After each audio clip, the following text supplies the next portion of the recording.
करुणामयी माँ परम प्रभु श्री अरविंद उपस्थित समस्त मातृ संतान अति आदर प्रभात भाई आज हूँ नीरज भाई घर पाठचक्र वार्षिकोत्सव आम प्रभात भाई को पाइचु। गोटे कथा भाई भौणी माने आम चिंता करिया दरकार। आम जो भारत वर्ष जन्म नहीं से भारत संपर्क में आमर धारणा कौन अच्छी।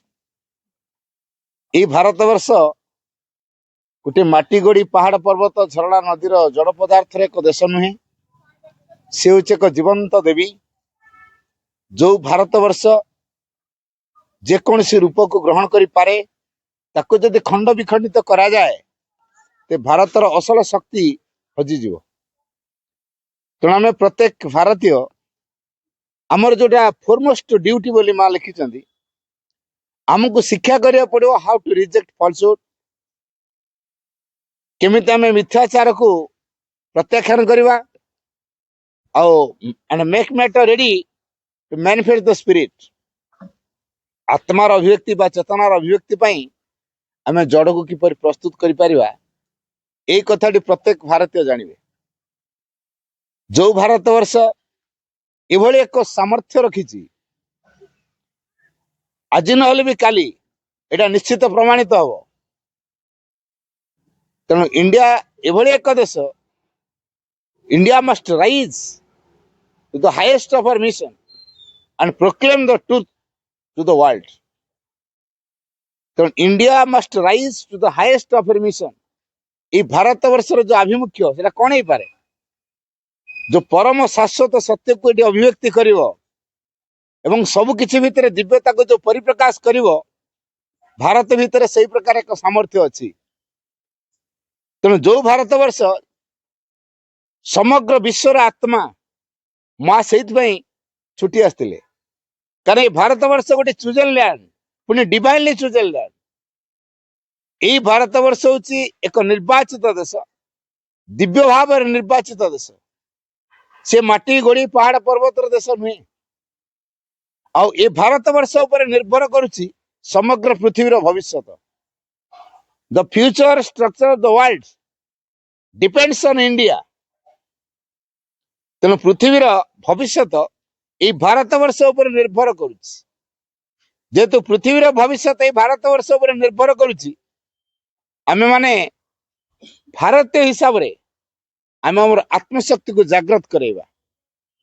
आम आत्मार शक्ति ये हूँ भारतर शक्ति। तेणु भारत को आम खंड विखंडित करने चेष्टा करवा नहीं, यथार्थ धारा रे भारतर जो आभिमुख्य बेस भीतर अच्छी सेटा हूँ आध्यात्मिकता। तेणु से आध्यात्मिकता भित्तिभूमि करी आम से आभिमुख्य को नहीं आध्यात्मिकता परिप्रकाश पाई आम समस्त कार्य करवा। तेणु true spirituality is not to renounce life but make life perfect with the divine perfection. यथार्थ आध्यात्मिकता हूँ जीवन को परिपूर्ण कर गढ़वे, एक दिव्य परिपूर्णता द्वारा जीवन को गढ़वा, ये हूँ आध्यात्मिकता। जीवन को वर्जन करवा आध्यात्मिकता नुहे। आ वर्तमान से समय आसी पहुंची जोटा कि भारत वर्ष से आध्यात्मिकता परिप्रकाश करिवो। तेबे ये भारत वर्ष को कई डिविजन करि परिबे नहीं, भारत खंड विखंडित हो पारिबो नहीं। भारत एक एभली एक शक्तिर अधिकारी, ता सम्मुखें जे छिड़ा होची तार आध्यात्मिक प्रभाव से बसीभूत हो। एवं भारत वर्ष को जदि आम एक एवं महान करिया को चाहूं, by being sincere, courage, endurance and patience, we can serve the country, make it one and great. आउतर मु कथाटी कहूची, by being sincere, courage, patience and endurance, we can serve the country best and make it one and great. ये जो by being sincere, courage, patience, endurance, धैर्य, सहनशीलता, आंतरिकता एवं साहस, ये चारिटा प्रभाव को नहीं आम प्रत्येक भारतीय तैयारी हवा। तेबे जे आम भारत मातार किसी सेवा करिपरिबा एवं ए देश को एक एवं महान करिपरिबा। तेणु से समय आसुची माँ से एक शक्ति को पृथ्वी वातावरण वर्तमान कार्यकारी कर भारत नब तार अग्रणी भूमिका। तेणु जो भारत वर्ष एक अग्रणी भूमिका नब आमे जेहेतु से भारतीय प्रकृत भारतीयता कौन आम बुझा दरकार। भारत वर्ष रे जन्म नहीं गले जे भारतीय ता नुहे।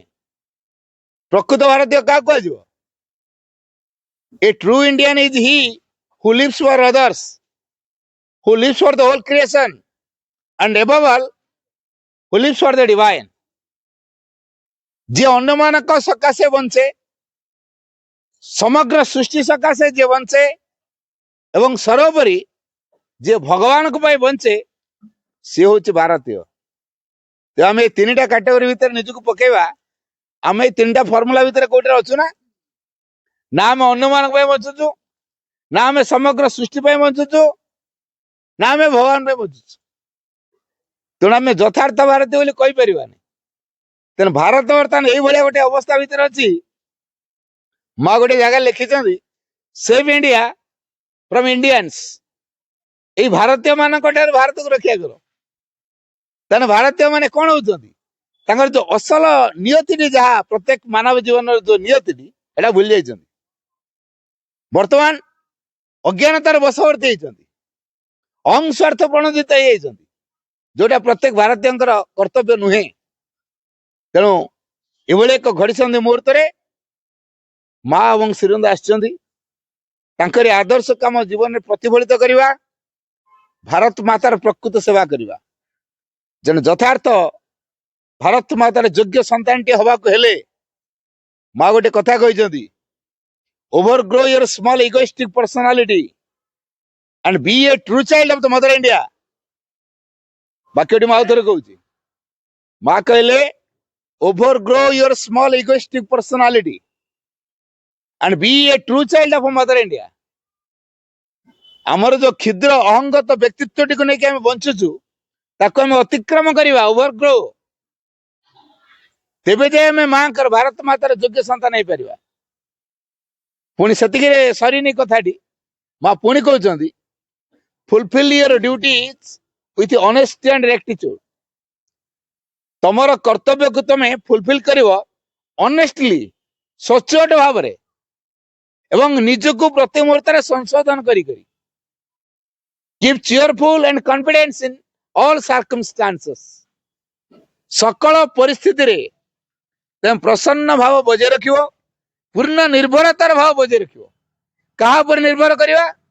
आम भितर जो अंतरात्मा अच्छा ये भितर अंतरात्मा का सहित आमको संपर्क जोड़िया पड़ो। जदि आप भितर अंतरात्मा सहित संपर्क जोड़ी पारे तार निर्देशन जदि परिचालित हो पारे आउ से आध्यात्मिक शक्ति जो आम भितर अच्छी जदि जागृत कर पारे ताले आम जन यथार्थ भारतीय हो पार, देश मातृक किसी कार्य कर। आम पाखे तो प्रभात अच्छा मु अधिका समय नौनी। बर्तमान मो भाई को अनुरोध करी से आलोचना रखिए।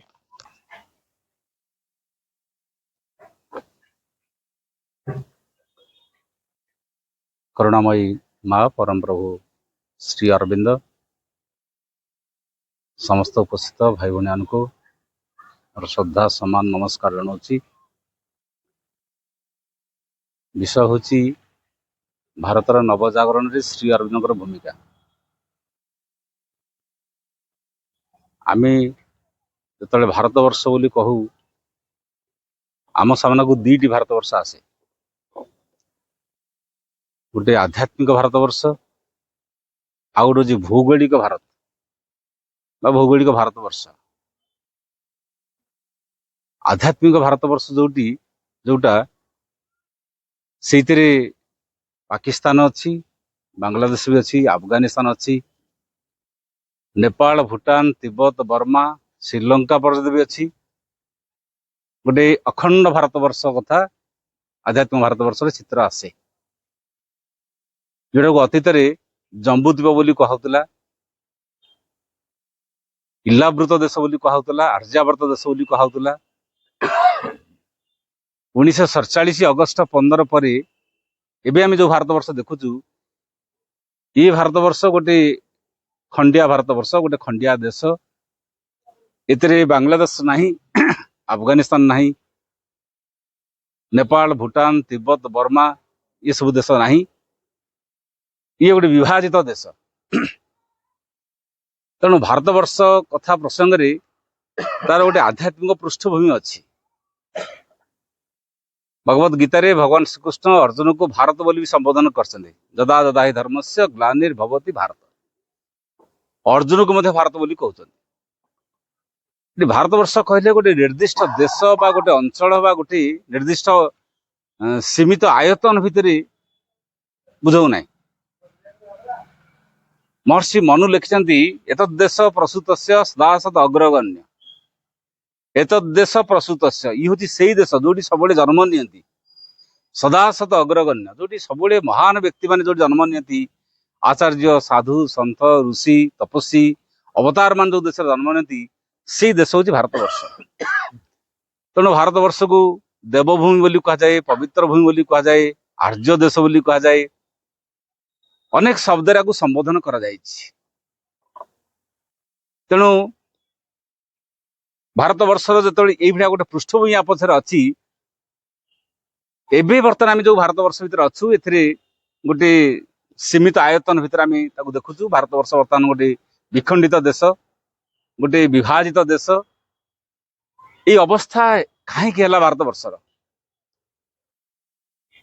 जो देश ते महान थिला श्री अरविंद तांकर भारतीय संस्कृतिर आधार प्रथम अध्याय प्रथम धाड़े कहते भारत वर्ष ता धर्म रे महत ता शिक्षा रे महत ता कला रे महत ता स्थापत्य रे महत ता भास्कर्य रे महत तार आध्यात्मिकतार महत सबुथिरे जो देश ते महान थिला समग्र विश्व को जी आलोक देखौतला समग्र विश्व जहाटारू शिक्षा पाउतला प्रेरणा पाउतला से देश गोटाए समय केते केते जाति द्वारा निर्यातित हेछि एई देश को ग्रीक शासन आक्रमण करिछि एई देश को मुसलमान शासन आक्रमण करिछि एई देश को इंग्रेज शासक माने भी आक्रमण करछन्ती अनेक समय देश विभिन्न शक्तिर कबल कबलित होइक अछि जदि भारत वर्ष होछि भगवान कर देश देवतार देश जदि सबु बेले भगवान बारंबार बारंबार आविर्भूत होइछन्ती बा स्वयं जदि भगवान करी यदि क्षेत्र ताले एई भलिया गोटे पुण्यभूमि गोटे देवभूमि को सबुबेले कहीं बाहर शक्ति मैंने कहीं आक्रमण कले ये पछरे कारण कौन झील बस हे झील झील बस धूप लगानी बस नहीं धूप लगानी बस दो धूप सरीगले चिंता कहीं बस तेणु जो देश एमती गोटे महान देश समग्र पृथ्वी रे आपण देखंतु मेसोपोटामिया सभ्यता लोप पाईगला मिस्र सभ्यता लोप पाईगला किंतु भारतवर्ष सभ्यता अच्छी किति जुगरु हजार हजार वर्ष धरिक भारतवर्ष सभ्यता केबे लोप पाइनी यार संस्कृति केबे लोप पाइनी किंतु देश विभिन्न शक्ति मान द्वारा कबलित है आम इतिहास जहाँ पढ़ुचु मोहम्मद घोरी जो भारतवर्ष को अधिकार कला पृथ्वीराज चौहान जो शेष राजा थे विताड़ित कर अधिकार कला मुसलमान शासन ए देश को पाखापाखि 700 वर्ष धरिक अधिकार कला मुसलमान मान आखि पड़ा भारतवर्ष धन उपर ए देशटा धनर देश लक्ष्मीकर भंडार बोली से लिखिं सर्व सौंदर्य अलंकृता भारतवर्ष तोर विभूति ए देशटा हूँ भगवान विभूतिर देश एटी धन संपत्तिर किसी अभाव नहीं शक्तिर क्रीड़ा स्थल ये लक्ष्मीकर मंदिर ये एवं इंग्रेज मान देश को अधिकार कले ए देशर ज्ञान उपर से आखि पड़ा मुसलमान मानकर धन उपर आखि पड़ा इंग्रेज मानकर बा ब्रिटिश सरकार ज्ञान उपर ए देश को आखि पड़ा ये दुईटी शक्ति मुसलमान सेमानकर प्रभाव एवं इंग्रेज मान प्रभाव रे ए देशर दुईटा बड़ शक्ति को नष्ट कर दिया धन को नष्ट कर दिया ज्ञान को नष्ट कर दिया सेमान तो धन को लुट कले बोहिले एवं इंग्रेज मान भी देखले ए देशर ज्ञान एत समृद्ध ज्ञान एत उच्च जे ये ज्ञान को नष्ट कले अधिकार सहज करहब ना अतीत आम शास्त्र लिखाई जो राजर्षि जनक जो राज्य शासन करुले से राज्य गोटे अवस्था था लिखाई न मे स्तेनो जनपदे न मे स्तेनो जनपदे माने राज्य चोर कहीं नथिले एमती गोटे समय था जनक जो राजा थे से राजा था समय लोक घरे कबाट लगुन चोर तो कहीं नथिले कबाट कहीं लगे तेना लोक भितर एत शुद्धता थिला एत सात्विक भाव थिला लोक मैंने सच्चरित्र थे यहाँ भारत वर्ष गोटे अवस्था थिला ଏପରିକି 1835 ମସିହାରେ ଯେତେବେଳେ ଲର୍ଡ ମାକ୍ଲେ ବ୍ରିଟିଶ ପାର୍ଲାମେଣ୍ଟରେ ଯୋଉ ସ୍ପିଚଟା ଦେଲେ ଦ ମିନିଟ୍ ଅଫ୍ ସ୍ପିଚ, ଅଳ୍ପ କେତେ ମିନିଟ୍ ପାଇଁ କହିଥିଲେ, ସେ ମିନିଟ୍ଟା ବହୁତ ପ୍रणिधान ଯୋଗ୍ୟ ହେଲା ଏବଂ ସମସ୍ତ ପାଇଁ ସେ କଥାଟି ଚାରିଟା ଆଲୋଚନା ହେଲା। ସିଏ ବି ବୁଲିକି କହିଲେ ଭାରତ ବର୍ଷର ଆକୁମାରୀ ହିମାଚଳ ମୁଁ ବୁଲିକି ଦେଖିଲି। ମାନେ 1835 ମାନେ ଏଇ ନବଜାଗରଣ ଯୁଗ, ଅଷ୍ଟାଦଶ ଶତାବ୍ଦୀର ଏ କଥା। ସିଏ କହିଲେ ଭାରତ ବର୍ଷରେ ମୁଁ ଦିଟା କଥା ଦେଖିପାରିଲି ନାହିଁ, ସେ ଦେଶରେ ଭିକାରୀ କେହି ନାହାନ୍ତି କି ଚୋର କେହି ନାହାନ୍ତି। 200 ବର୍ଷ ପୂର୍ବରୁ ଭାରତ ବର୍ଷ ଅବସ୍ଥା ଏଇଆ ଥିଲା। ଏ ଦେଶର ଲୋକମାନେ ଭିକ୍ଷାବୃତ୍ତି କରିବାକୁ ପସନ୍ଦ କରୁନଥିଲେ, ଚୋର ବି କେହି ନଥିଲେ। ତାପରେ ପରେ ଭାରତ ବର୍ଷର ଅଧୋଗତି କାହିଁକି ହେଲା? ଶ୍ରୀ ଅରବିନ୍ଦ କହୁଛନ୍ତି 1800 ଖ୍ରୀଷ୍ଟାବ୍ଦରେ ଭାରତ ବର୍ଷର ଗୋଟେ ଦୁର୍ଗତିର ସମୟ, ଅଧୋଗତିର ସମୟ, ଏବଂ ଏଇଟା ବି ହବା ଆବଶ୍ୟକ ଥିଲା ବୋଲି ସେ କହିଛନ୍ତି। এইটা যে ହେଇଛି ଗୋଟେ ବ୍ୟର୍ଥ ଚିନ୍ତାଧାରା, ଗୋଟେ ବ୍ୟର୍ଥ କାରଣ ତାହା ନୁହେଁ, এইଟା ବି ହବାର ଆବଶ୍ୟକତା ଥିଲା। କାହିଁକି ଆବଶ୍ୟକ ଥିଲା ନା ସେଇ ସମୟରେ ପର୍ଟିକୁଲାରଲି ସେଇ ଅଷ୍ଟାଦଶ ଶତାବ୍ଦୀ ବେଳକୁ ଭାରତୀୟ ଯୁବକ ମାନଙ୍କ ଭିତରେ ଗୋଟେ ଭୟଙ୍କର ଅନ୍ଧକାର ଶକ୍ତି ଗ୍ରାସ କଲା। ଆପଣ ତାକୁ ତାମସିକତା କହନ୍ତୁ, ଜଡତା କହନ୍ତୁ, ଆଳସ୍ୟ କହନ୍ତୁ, ନିଶ୍ଚେତନା କହନ୍ତୁ, ଏଇ ଯେତେ ପ୍ରକାର ଦୁର୍ବଳତାର ଗୁଣ, ଯେତେ ତାମସିକତାର ଗୁଣ ପ୍ରାୟତଃ ଯୁବକ ମାନଙ୍କୁ ବେଶୀ ଅଧିକାର କଲା। ସେତେବେଳେ ଭାରତ ରାଜଧାନୀ କଲିକତା ଥିଲା, ଏବେ ସିନା ଭାରତ ରାଜଧାନୀ ଦିଲ୍ଲୀ ଅଛି। ସେତେବେଳେ ଯେହେତୁ ଭାରତ ରାଜଧାନୀ କଲିକତା ଥିଲା, କଲିକତା ଭାରତ ରାଜଧାନୀ ମାନେ ଇଂରେଜ ମାନଙ୍କର ଆଖିଟା ବର୍ତ୍ତମାନ କଲିକତା ଉପରେ ପଡିଲା। ଆପଣ ଦେଖନ୍ତୁ ପର୍ଟିକୁଲାରଲି ସେଇ ସମୟରେ ଯୋଉମାନେ କଲିକତାରେ ଜନ୍ମ ନେଲେ 1850 ମସିହା ପରଠାରୁ 1880 ଏଇ 30 ବର୍ଷ ଭିତରେ ଦେଖନ୍ତୁ କେତେ ମହାପୁରୁଷ ପର୍ଟିକୁଲାରଲି ବଙ୍ଗଦେଶ ଜନ୍ମ ନେଲେ। ପର୍ଟିକୁଲାରଲି କେବଳ ସେଇ କଲିକତାରେ ବା ସେଇ ବଙ୍ଗଦେଶ ଭିତରେ କେତେ ଜନ୍ମ ନେଲେ? ଶ୍ରୀରାମକୃଷ୍ଣ ପରମହଂସ ସେଇ ସମିତିରେ ଜନ୍ମ ନେଇଛନ୍ତି, ସ୍ୱାମୀ ବିବେକାନନ୍ଦ ସେଇ ସମିତିରେ ଜନ୍ମ ନେଇଛନ୍ତି, ଶ୍ରୀ ଅରବିନ୍ଦ ସେଇ ସମିତିରେ ଜନ୍ମ ନେଇଛନ୍ତି, ଦୟାନନ୍ଦ ସରସ୍ୱତୀ ସେଇ ସମିତିରେ ଜନ୍ମ ନେଇଛନ୍ତି। ଅନେକଙ୍କ ନାଁ ଆପଣ ଦେଖନ୍ତୁ ଯୋଉମାନେ ପର୍ଟିକୁଲାରଲି ସେଇ ସମିତିରେ ଜନ୍ମ ନେଇଛନ୍ତି। ଶ୍ରୀ ଅରବିନ୍ଦ ଜନ୍ମ ହେଲେ 1872 ମସିହାରେ। 1872 ମସିହା ହଉଛି ରାଜା ରାମମୋହନ ରାୟଙ୍କର ଜନ୍ମ ଶତବାର୍ଷିକୀ। ତାମାନେ ରାଜା ରାମମୋହନ ରାୟ 1772 ଜନ୍ମ ହେଇଛନ୍ତି, 100 ବର୍ଷ ତାଙ୍କ ଜନ୍ମ ଶତବାର୍ଷିକୀ ବର୍ଷ ପାଳିତ ହଉଛି। ରାଜା ରାମମୋହନ ରାୟଙ୍କର ଜନ୍ମ ଶତବାର୍ଷିକୀ ପାଳିତ ହଉଛି ଅର୍ଥ ଶ୍ରୀ ଅରବିନ୍ଦଙ୍କର ଯେ ବାପା ଯେ ଡକ୍ଟର କୃଷ୍ଣଧନ ଘୋଷ, ସେ ରାଜା ରାମମୋହନ ରାୟଙ୍କର ଜଣେ ବହୁତ ବଡ ପ୍ରଶଂସକ, ଜଣେ ବହୁତ ବଡ ତାଙ୍କ ଗୁଣମୁଗ୍ଧକାର ଜଣେ ବ୍ୟକ୍ତି। ରାଜା ରାମମୋହନ ରାୟଙ୍କୁ ଏଇଥିପାଇଁ ସେମାନଙ୍କ ବାପା ଅତ୍ୟନ୍ତ ପ୍ରଶଂସା କରୁଥିଲେ, ଭଲ ପାଉଥିଲେ। ରାଜା ରାମମୋହନ ରାୟଙ୍କ ସମୟରେ ଅନେକ ସଂସ୍କାରମୂଳକ କାର୍ଯ୍ୟ ଭାରତ ବର୍ଷରେ ହେଇଛି ଏବଂ 1872 ହଉଛି ତାଙ୍କର ଜନ୍ମ ଶତବାର୍ଷିକୀ ବର୍ଷ, 100 ବର୍ଷ ପୂର୍ତ୍ତି ପାଳନ ହଉଛି। ରାଜା ରାମମୋହନ ରାୟ ଯଦି ଭାରତ ବର୍ଷରେ ଯଦି ସେଇ ସମୟରେ ନଥାନ୍ତେ, ତାହେଲେ ଆଜି ବି ଦେଖନ୍ତୁ ହୁଏତ ସତୀଦାହ ପ୍ରଥା ଉଠି ନଥାନ୍ତା, ହଳଦୀ ବାଟେ ଯୋଉ ନରବଳି ପ୍ରଥା ସିଏ ବି ରହିଥାନ୍ତା। ଜଣେ ଜଣେ ବ୍ୟକ୍ତି ଆସନ୍ତି, ଗୋଟେ ଗୋଟେ ସଂସ୍କାରମୂଳକ କାର୍ଯ୍ୟ କରନ୍ତି। ପର୍ଟିକୁଲାରଲି ସେଇ ସମୟଟା ହଉଛି ଗୋଟେ ନବଜାଗରଣ ଯୁଗ। ଏଇଥିପାଇଁ ଅନେକ ମହାପୁରୁଷ ପର୍ଟିକୁଲାରଲି ସେଇ ସମୟରେ ଜନ୍ମ ନେଲେ। ବଙ୍କିମଚନ୍ଦ୍ରଙ୍କ ନାଁ ଦେଖନ୍ତୁ, ବଙ୍କିମଚନ୍ଦ୍ର ଯୋଉ ଲେଖିଲେ ବନ୍ଦେ ମାତରମ୍, ବନ୍ଦେ ମାତରମ୍ ଯେତେବେଳେ ସେ ଲେଖିଲେ, ସେତେବେଳେ ସେ ଓଡିଶାର ଯାଜପୁରରେ ଚାକିରି କରୁଥିଲେ। ଦିଟା ଜାଗାରେ ସେ ଚାକିରି କରିଛନ୍ତି ବଙ୍କିମଚନ୍ଦ୍ର। ଯାଜପୁରରେ ଚାକିରି କରିଥିଲେ, ବାଲେଶ୍ୱରରେ ଚାକିରି କରୁଥିଲେ, ସେ ଡେପୁଟି କଲେକ୍ଟର ଚାକିରି କରୁଥିଲେ। ସେ ପ୍ରାୟତଃ ଯାଜପୁର ଯେତେବେଳେ କଲିକତା ଟ୍ରେନରେ ଯିବା ଆସିବା କରନ୍ତି, ଏଇ ଓଡିଶାର ପାଣି ପବନ ଜଙ୍ଗଲ ନଦୀ ନାଳ ବୋଧେ ତାଙ୍କୁ ଭଲ ଲାଗିଛି। ସେଇ ସମୟରେ ହିଁ କବିତା ବାହାରିଛି ବନ୍ଦେ ମାତରମ୍। ସିଏ ଲେଖୁଥିଲେ ଗୋଟେ ବନ୍ଦେ ମାତରମ୍, କିନ୍ତୁ ଶ୍ରୀ ଅରବିନ୍ଦ ଯେତେବେଳେ ସେ ବନ୍ଦେ ମାତରମ୍ ଯେତେବେଳେ ପଢିଲେ, ସିଏ ସିଧାସଳଖ କହିଲେ ବଙ୍କିମଚନ୍ଦ୍ର ଜଣେ ଋଷି, ଋଷି ନହେଲେ କବିତା ଲେଖିପାରିବେନି। ବନ୍ଦେ ମାତରମ୍ ଯୋଉ ଶବ୍ଦ ଲେଖା ହେଇଛି, ସେ ଶବ୍ଦ ସବୁ ମନ୍ତ୍ର। ସେ ଶବ୍ଦ ତ ନୁହେଁ ଖାଲି ମନ୍ତ୍ର ବୋଲି ସେ କହିଲେ। ବନ୍ଦେ ମାତରମ୍ ଜଣେ ଋଷି, ଜଣେ ଦ୍ରଷ୍ଟା, ଭାରତବର୍ଷକୁ ସେ ମା ବୋଲି ସମ୍ବୋଧନ କରିଛନ୍ତି। ତମ ହିଁ ଦୁର୍ଗା ଦଶ ପ୍ରହରଣ ଧାରିଣୀ ବୋଲି ଭାରତବର୍ଷ କହନ୍ତି। ମା ଭାରତବର୍ଷ ଦୁର୍ଗା, ସେ 10ଟି ହାତରେ 10ଟି ଅସ୍ତ୍ର ଧରିଛନ୍ତି। ଅବଲା କେନୁ ମାଏ ତ ବୋଲେ ତତେ ଅବଳା ବୋଲି କିଏ କହିବ? ତେଣୁ ଭାରତ ମାତା ଗୋଟେ ଖାଲି ମାନେ ଭୂଖଣ୍ଡ ନୁହେଁ, ନଦୀ ଗୋଟେ କଥା ନୁହେଁ।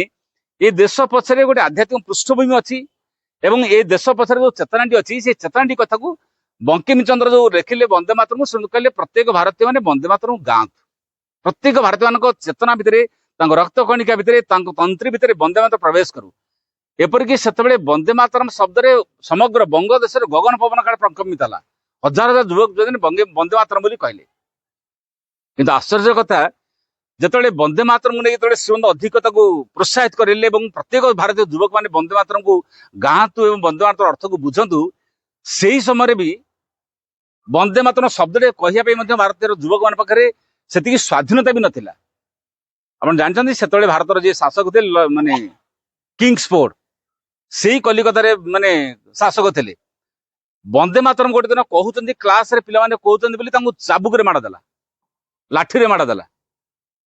100 ଜଣ ଯୁବକ ବସିଥିଲା ବେଳେ ଶ୍ରୀ ଅରବିନ୍ଦ ଖାଲି କହିଲେ जड़े किंग्सफोर्ड बोली जड़े बिलातरू आसी विचारपति विचारपति नुहे जड़े माजिस्ट्रेट आसी भारतर जो पिला बा जो युवक वंदे मातरम कहला से चाबुक माड़ देला लाठी माड़ देला आमर कौन वंदे मातरम कहार अधिकार नहीं। एति श्रीरंग आवेदन एति श्रीरंग भाषा से तो बहुत भद्र आमती भाव कथाटी उपस्थापन कले आमर कौन वंदे मातरम कहार अधिकार नहीं।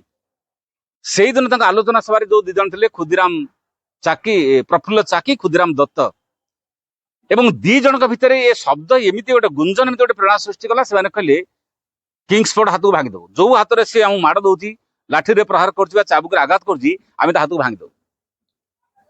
श्री अरविंद हाथ भांगी था कही ना किंग्सफोर्ड को मारिदे बोली कही ना सी खाली कहले आम वंदे मातरम कहले आम चाबुक माड़ खाऊ लाठी माड़ खाऊ आमर कौन वंदे मातरम कह अधिकार नहीं।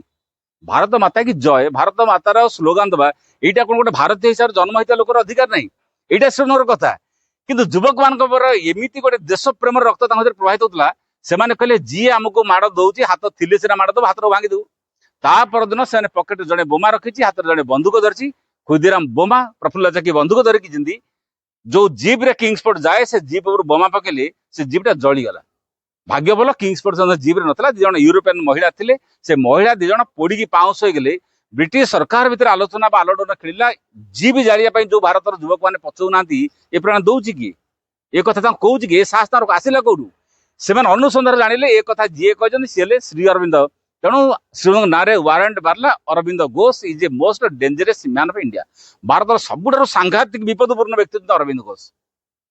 श्री अरविंद लेखार एत अखंड शक्ति थिला भारतीय युवक मान देश प्रेम और जातीयताबोध सृष्टि कले से कहले भारत दुर्गतिर मूल कारण कौन जो देशटा हूँ शक्तिर देश राजपूत जाति मराठा जाति सिख जाति महान मान वीर मान जो देश जन्म नहीं जो देशर रमणी मान प्रथम संतान को देश उद्देश्य दे दियंती राजपूत जाति मराठा जातिर जो विवाहिता नारी माने शपथ करती प्रतिज्ञा करती मोर प्रथम संतान को देश दे दियंती जो देश ये त्यागर देश ये देशभक्तिर देश से देश दुर्बलता पुणी ग्रास कला केमी इंग्रेज मैंने दीर्घ 150 वर्ष 200 धरिक देश को शासन कले मुसलमान ने दीर्घ 500-600 वर्ष धरिक शासन कले 600-700 वर्ष धरिक शासन कले ये देशर असुविधा कौटी है सुंदर कारण कहते मूल बंगाला रचनावली बही जो आप पढ़ी देखिए से गोटे सब्जेक्ट अच्छी से सब्जेक्ट हूँ अतीतर समस्या आप पढ़े भारतर समस्या कौन से लिखिं सी कहले भारत वर्ष पराधीनता पछरे मूल कारण कौन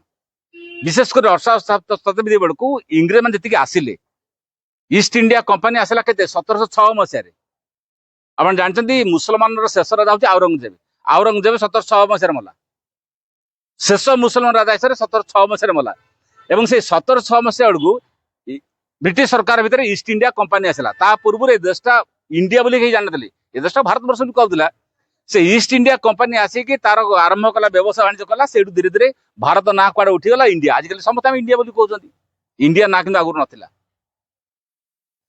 से मैंने हाथ में गणिदेले केतरा लोक आसते प्रथम आसिकी वाणिज्य व्यवसाय कर आरंभ कले गोटे सला सुतरा कर व्यवसाय कर आरंभ कले प्रथम सला सुतरा बंधुत्व भाव में व्यवहार कले तापर कड़ा शासन मारपिट कले भारतीय मैंने माड़ खाइले कांदुले कि आखिर लुह बोनुला एमती गोटे समय था से धीरे धीरे अधिकार कले ये भारतीय मानक अत्याचार कले ये लुट कले एवं अनेक भारतीय मान बहुत प्रकार कठोर शासन कले भारतीय मैंने कांदुले लुह बोनुला अर्थ कौन सी भारतीय मान पाखे गोटे से जातीयता भाव नाला गोटे सुदेश भाव नाला चाल आम एकाठी केतन भारतीय मैंने फोपाड़ी देवा हूँ इंग्रेज मैंने विदेश जाई पड़े कि से चिंता भावना क्या पाखे नाला शुण कहते भारतीय किए थिले तो होता से भारत जन्म होते सीना भारतीय किए जे गुजराट जन्म है सी गुजराटी बोली कहला जे बंगाल जन्म है से बंगाली बोली कहला जे ओडिशा जन्म है से ओडिया बोली कहला बिहार जन्म है से बिहारी बोली कहला जे काश्मीर जन्म है से काश्मीरी बोली कहला भारतीय बोली किए कहला ता अर्थ भारत से एत छोट छोट खंड में परिणत होगा अनेक विदेशी शासक मैंने अनेक विदेशी करद राजा मैंने भारत को एमती अधिकार कले ये देशर शरीर को खंड विखंड भाया कर दिया से समय शुण कहते भारत वर्ष से समय पर्टिकुलाली से समय इंग्रेज मान अधिकृत कारण कौन अनेक कहे भारत बोधे एकता नाला शुण कहले भारत एकता केत भी नाला आप एंटायर पुराण इतिहास को देखिए भारत एकता केत भी नाला द्वापर जुगर को भारत एकता है कि जरासंध भारत को वर्ष केते थर भारत को केते आक्रमण कर मगधर शासक जी जरासंध थिला से तो केते थर ଦ୍ୱାରିକାଟାକୁ ସେ ଆକ୍ରମଣ କରିନି, ନହେଲେ ମଥୁରାକୁ କେତେ ଥର ଆକ୍ରମଣ କରିଛି। ସେତେବେଳେ ମଧ୍ୟ ଭାରତବର୍ଷ ଅନ୍ୟ ଦ୍ୱାରା ଆକ୍ରମଣର ଶିକାର ହେଇଛନ୍ତି। ଚନ୍ଦ୍ରଗୁପ୍ତ ଅଶୋକଙ୍କ ସମୟରେ ଭାରତବର୍ଷ ସେତେବେଳେ ଏକତା ନଥିଲା। ଗ୍ରୀକ ଶାସନ କାଳରେ ଭାରତବର୍ଷରେ ଏକତା ନଥିଲା। ମୁସଲମାନ ଶାସନ କାଳରେ ଭାରତରେ ଏକତା ନଥିଲା। ଇଂରେଜ ମାନଙ୍କ ଶାସନ କାଳରେ ଏକତା ନଥିଲା। ଭାରତରେ ଏକତା କେତେବେଳେ ନଥିଲା। ଏକତାର ଅଭାବ ଏକମାତ୍ର କାରଣ ନୁହେଁ।